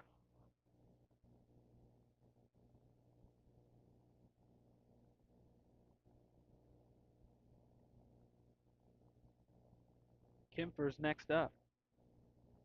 This one's smacked out towards the gap, and it's another base hit. It's going to be second and third as Bennett got it in. He threw to third with really no play, and the trail runner moves up as well. Seems like this came out of nowhere. Bats are really starting to fly for Pinckneyville. Here's Kemper. Walked and struck out.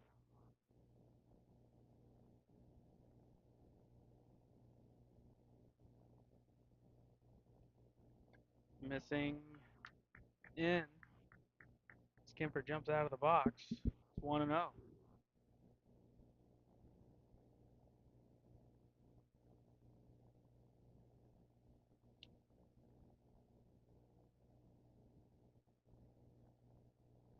This one's popped up. Odom gives it a look, and it's out of play.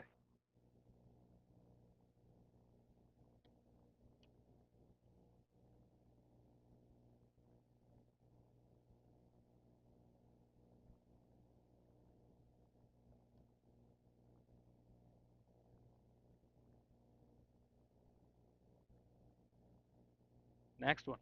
There's strike 2 called.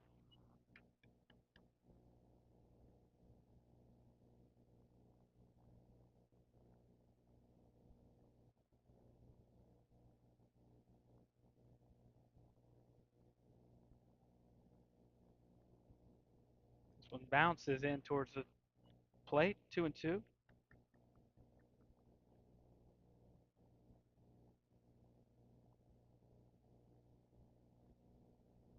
Benbrook would be next at the top of the Panther lineup.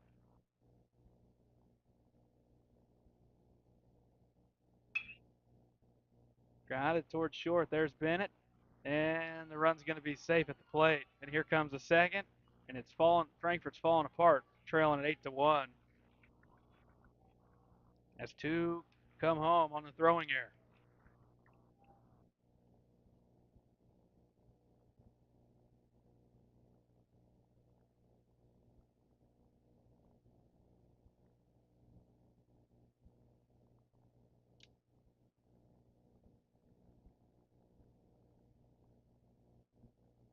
That's a play. If you're going to come home, it's got to be for an out. Because right now, really, you need to just get outs.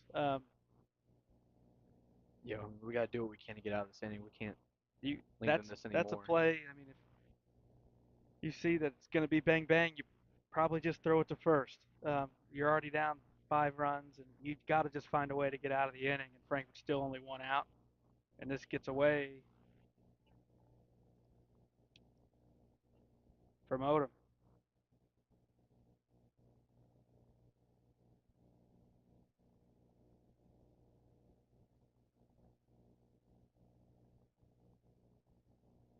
We'll have another mound visit.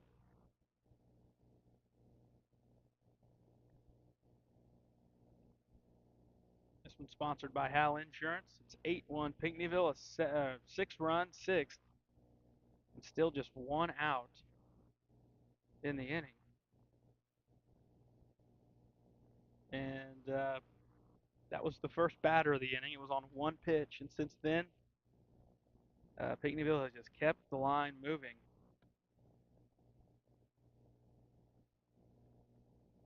It'll be Benbrook and then Smith. Smith was the one who started the inning. First pitch ground out over to second.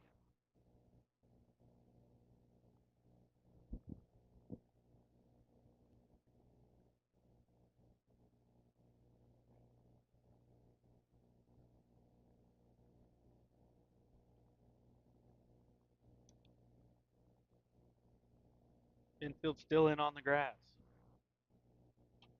Smith is outside.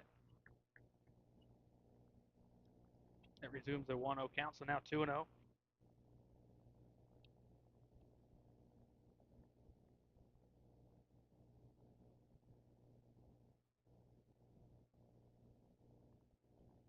Next one.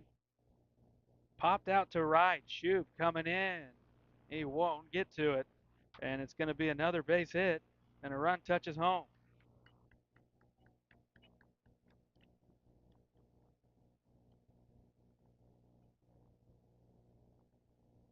That's going to be it for Scales.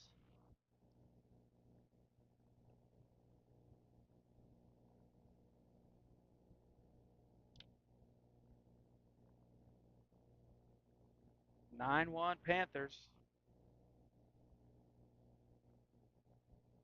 And we'll see. Frankfurt used their third guy of the day. It will be Reese Walton coming in. Scales will go to the Frankfurt dugout.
All right, we're ready to go. Walton gets his warm-ups in.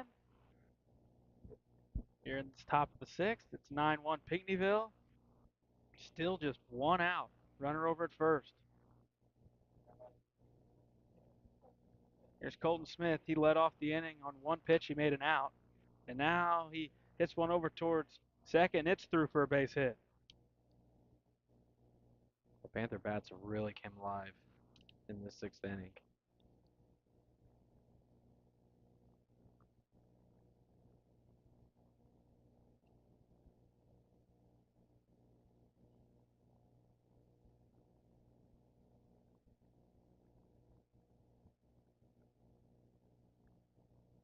A little courtesy run for pitcher Smith. That will be Booza, who runs at first. Still Benbrook down at second. Here's Riley Moore. First and second, one out. Reese Walton, the lefty for Frankfurt, and this gets to the backstop.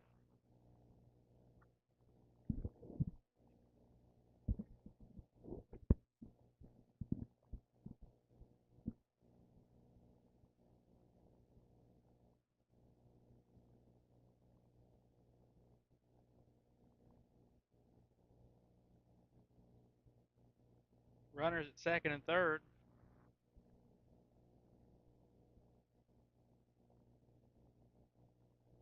This one's low underneath the zone, 2-0. Leeds would be next. With one out, Last time this guy was at the plate and more, there was one out in this inning, and it was 2-1 with no one on base. Swing and fouled into the glove. A little different next time he comes to the plate. Things have changed in this ball game drastically.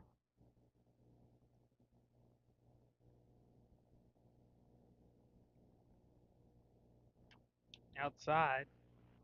And that has been the story today. The Redbirds just have not been able to throw strikes.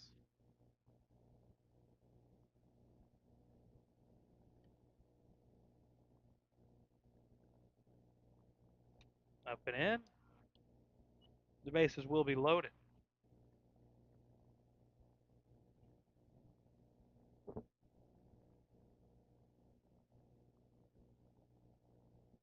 It's Lucas Leets.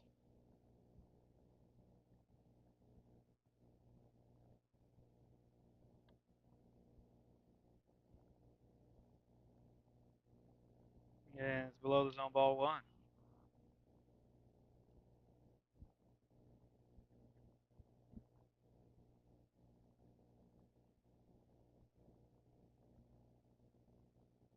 Next one. Smacked out towards center. Joyner going back, going back, going back. Can't get it. It's going to be extra bases. It's a 9-run inning for Pinckneyville. This one on the double by Leeds.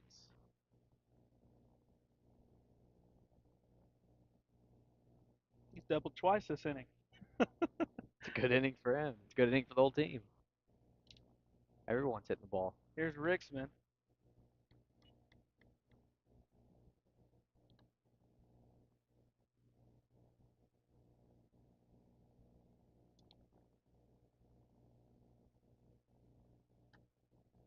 Two and 0. Misses high and outside does Walton.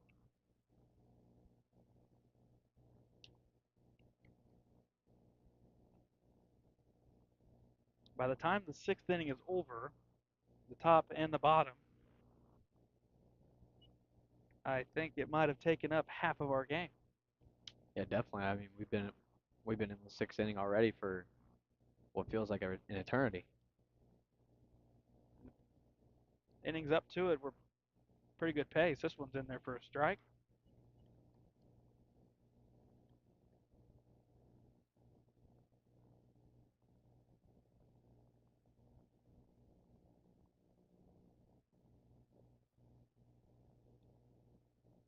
Walton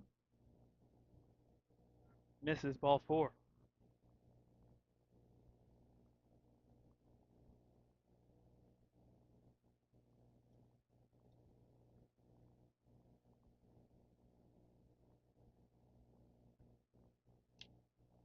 Looks like Pinckneyville might have a pinch hitter. At least initially, it looked like that. And that will be the case. It's going to be Cole Taylor who will do the hitting. In the spot of Weatherford. Strike one call.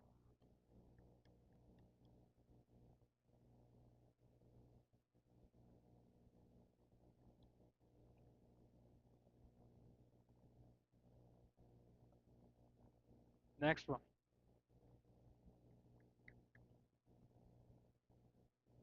Looked like it was going to be in a decent spot. Noted stood up. Yeah, I know if stayed down a little longer, it looked like he was going to drop pretty decently for And a pitch could be called. and in the spot scenario here, a lot of times umps will just call that a strike if it's anywhere close with how this inning's gone. Now it's 2-1. This one's spiked in front of the plate.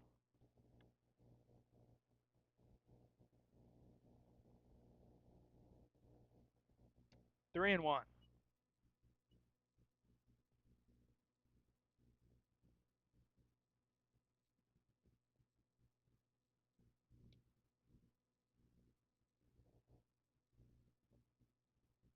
Next one from Walton.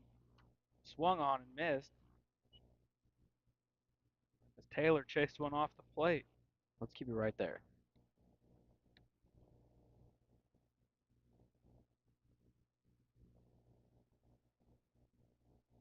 And Walton walks Taylor.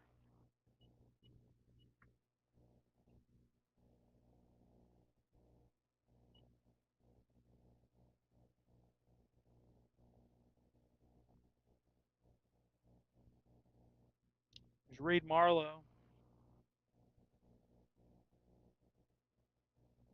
Catcher. Began this game just in the field. DH has been crossed out in Keller, so Marlowe will bat for himself.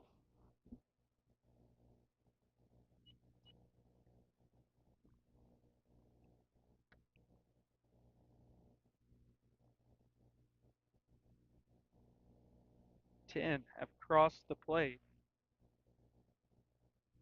for Pinckneyville.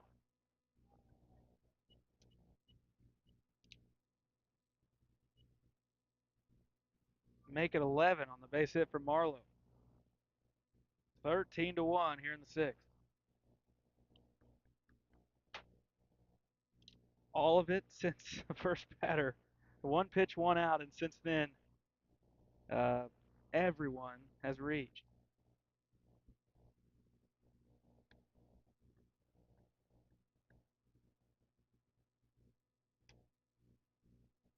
This is Easton Clark.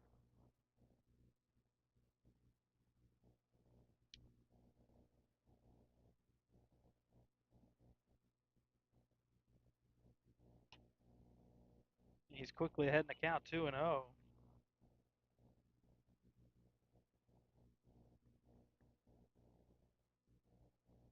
Quincy, I think it's safe to say Pinckneyville got their insurance runs. Yeah, they've got plenty. Better save a few for when they play next, because man, they're hitting the cover off the ball, and it was like flip of a switch here in this inning. It was so weird, and it was just out of nowhere to start hitting the ball, and they went the whole game kind of just not doing anything, hitting the ball crazy here in the top of the sixth. It has been a good day for Pinckneyville baseball and softball. Final from the softball game, 16-1 Pinckneyville. And this one's still going. It's 14-1 now after ball four.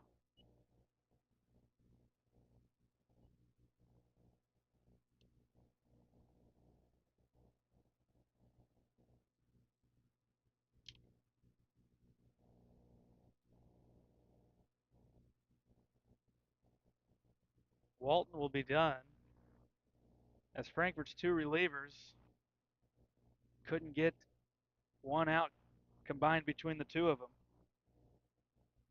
And they'll try with a fresh arm.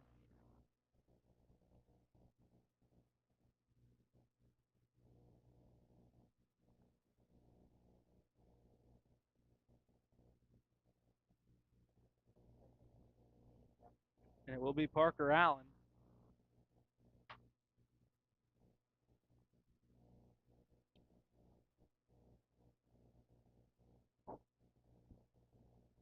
I've watched a lot of games. And in terms of how this game's gone and where it's gotten to, I don't know if I've ever seen this. Yeah, I mean it's been a crazy top of the sixth inning. I mean they put up 12 runs just like that. It seemed like a couple minutes ago it was still a 2-1 ball game and going to come down to the wire, but Pinckneyville absolutely exploded for 12 runs in top of the sixth.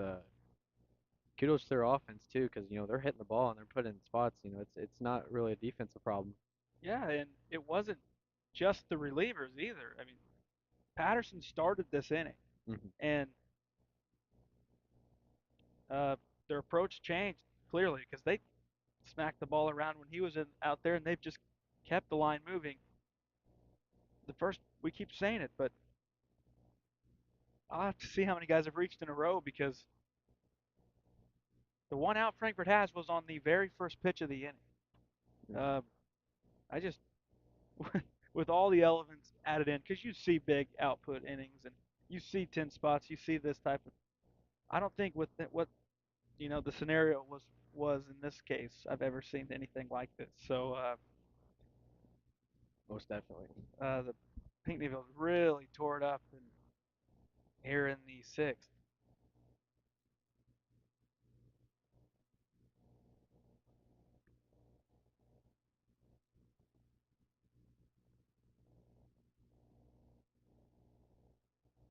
There's strike one with Parker Allen on the mound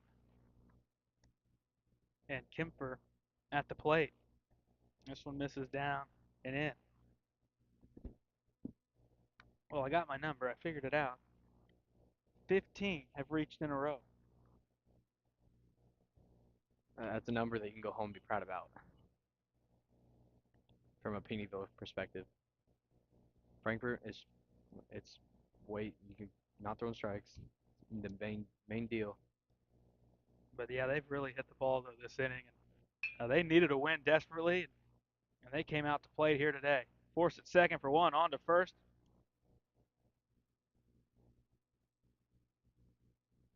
Throwing error is going to allow a second run to score.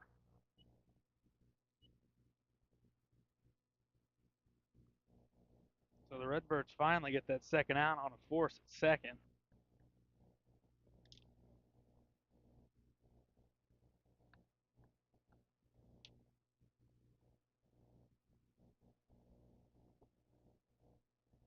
First pitch, strike one called. And this is Booza, who ran earlier, and he pinch ran, and he ends up turning into a pinch hitter in the same inning as he ran earlier in the game. And he gets hit by a pitch.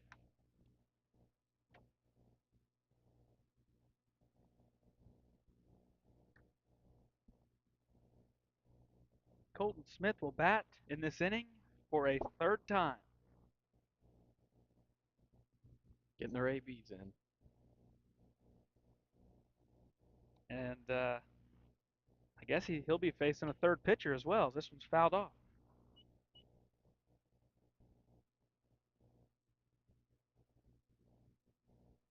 Redbirds look to reset next week. Reminder, we got coverage tomorrow of the junior varsity against Chester. 10:45 pregame, 11 o'clock first pitch in that one. There's strike called outer edge. 0-2.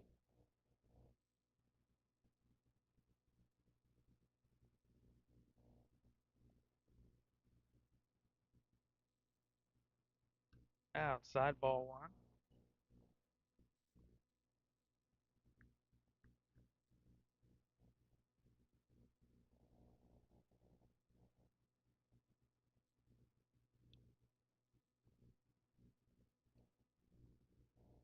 This is flared out towards left, and it's foul.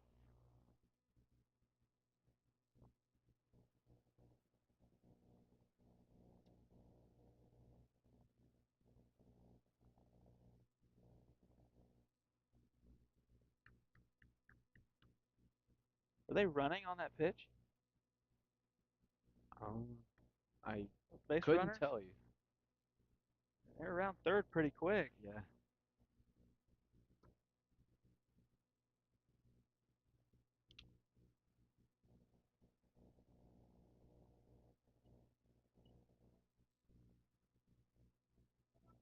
Counts 2-2.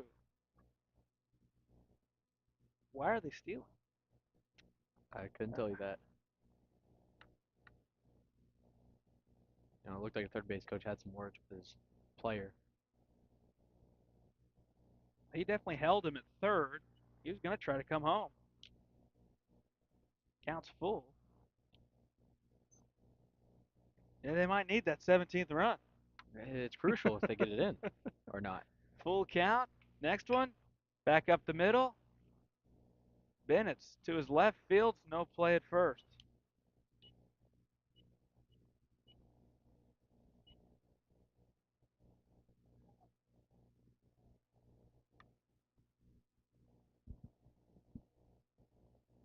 Logan Maxey will now bat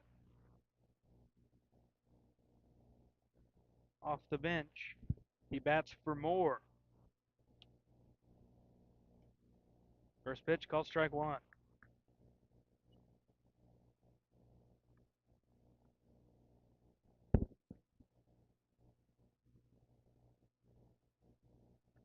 And it dusts Maxey off the plate. 1-1.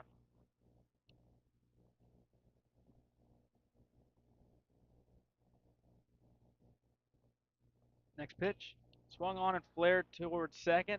Samples on one hop and tosses to first base for the third out. Going to the bottom of the sixth. Pinckneyville has broken this thing wide open.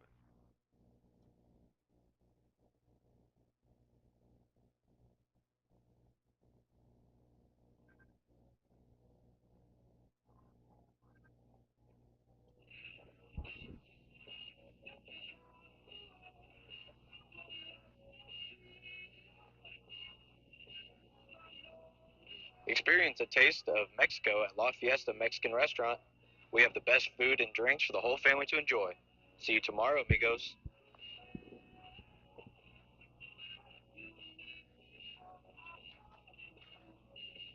Hal Insurance is a proud sponsor of Redbird Athletics. Serving West Frankfort since 1925, we provide auto, home, business, life, and health insurance. Hal Insurance partners with Auto Owners Insurance Company to handle insurance the right way, the human way. Call Ryan, Jessica, or Susan Patton at 937 4000.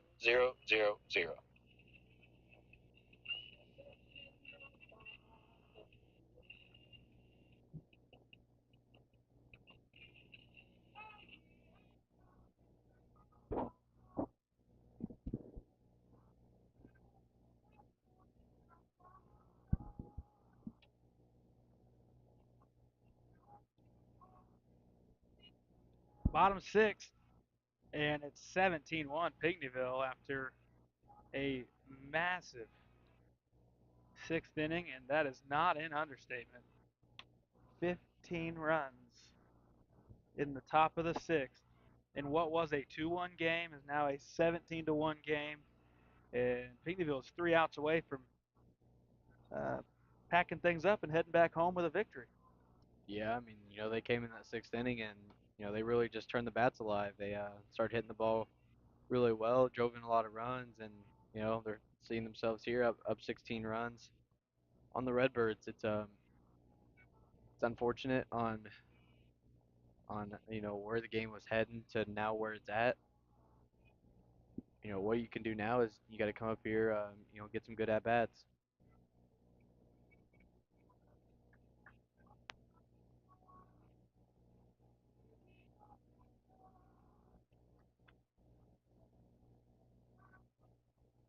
The Redbirds will send up a pinch hitter to begin this bottom of the sixth. It'll be Cade Reynolds.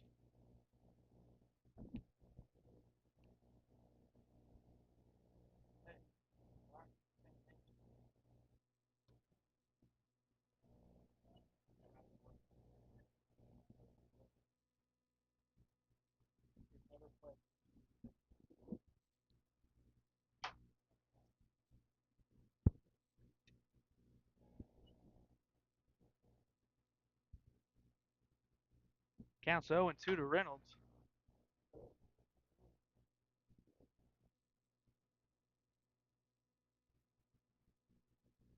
Reynolds sees a strike three looking for out number one.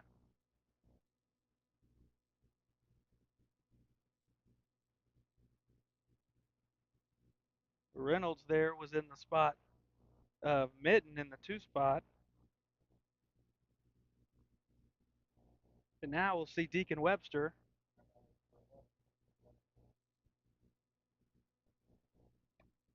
Strike one.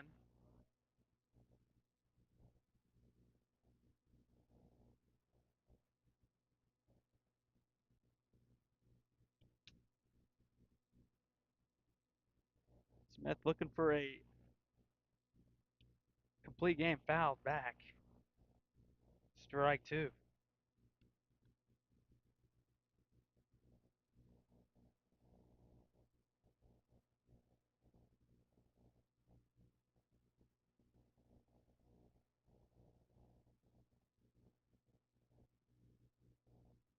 And Webster swings through the off speed for out number 2.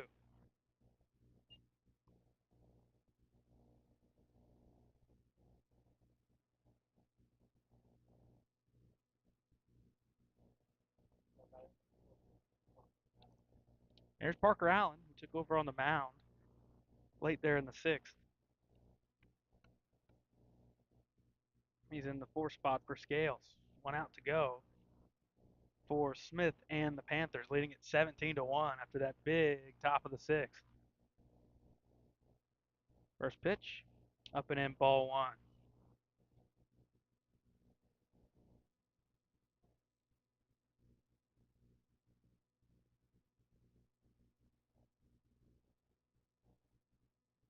There's strike 1 called.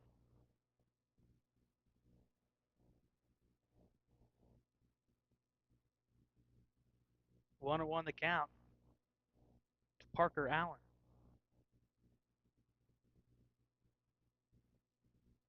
Next pitch.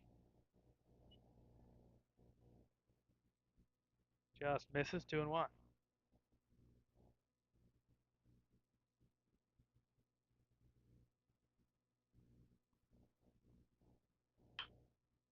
Down the third base line is going to roll foul, and the count's 2-2, and Frankfurt's down to their final strike.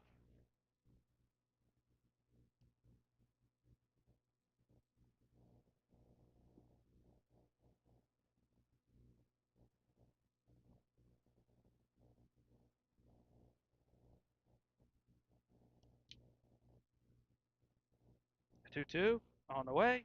There's strike 3 and a complete game. Outing from Smith. And that will do things here today as Pinckneyville, a big 6. They get to win 17-1. Hear from some of our sponsors and wrap up our coverage. Panthers get it done 17-1 over West Frankfort.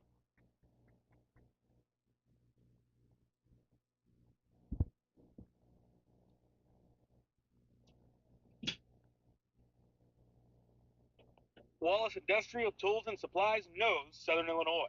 Located in West Frankfort, they're your Milwaukee superstore with over 8,000 square feet. Wallace Tools has the largest selection of Milwaukee within a 2-hour radius. Find power tools such as drills, saws, lights, shop vacs, and more with pricing lower than you'll find anywhere else. Wallace Industrial in West Frankfort. IBI Management manages over 2.5 million square feet of industrial storage, warehousing, and office space in Tennessee, Indianapolis, Ohio, Illinois, and South Carolina with 64 tenants. Please feel free to contact us for any management needed for your property. Feel free to reach out with any questions to Bobby and Iris Kazadi. With an award-winning body shop right here in West Frankfort, Illinois, Wicks is your hometown Chevrolet, GMC, Chrysler, Dodge, Ram dealer. Come out and visit us in person or online at gregweeks.com. Your hometown dealership right on the price, right off I-57.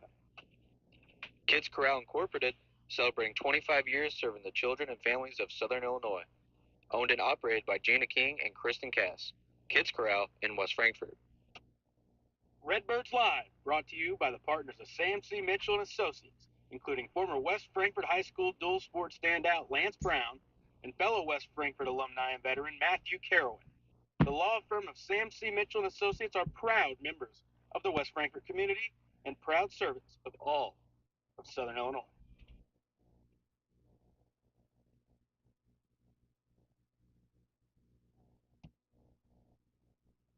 Ask Melissa Walden about Shelter's auto, home, and life options.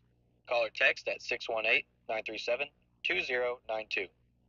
Melissa Walden, Shelter Insurance in West Frankfort.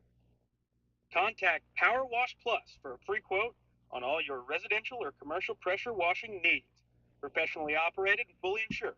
Call Power Wash Plus at 618-663-2505 for more information. That's Power Wash Plus at 618-663-2505. Howell Insurance is a proud sponsor of Redbird Athletics. Serving West Frankfort since 1925, we provide auto, home, business, life, and health insurance. Howell Insurance partners with Auto Owners Insurance Company to handle insurance the right way, the human way. Call Ryan, Jessica, or Susan Patton at 937-4000. Experience a taste of Mexico at La Fiesta Mexican Restaurant. We have the best food and drinks for the whole family to enjoy. See you tomorrow, amigos. The city of West Frankfort is proud to support the students of Frankfort Community High School. The future is in the youth of our community. Go Redbirds. McDonald's, family owned and operated, Moreland McDonald's has 21 locations to serve you. People's National Bank has been serving the communities of Southern Illinois since 1909. We believe that great customer service along with a wide variety of products will meet all of your banking needs. Come in and check us out today. People's National Bank, member FDIC. The West Frankfort Aquatic and Activity Center are proud partners of Redbirds Live. Come check out our heated indoor swimming pool, fitness center, and basketball gym. Stop by for a visit, or you can contact us at 618-937-1665. Final score 17-1. Pinckneyville with a huge 15-run top of the sixth to win this one over West Frankfort. We thank you for tuning in and hearing our post-game coverage. That's brought to you by IBI Management. And Quincy, thoughts from today?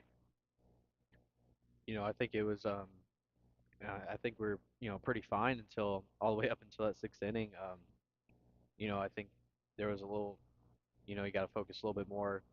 Throwing strikes, pitcher on the plate. Things were good. The bats just weren't going today. Um, got to do a better job of getting guys on base and not straining them out there.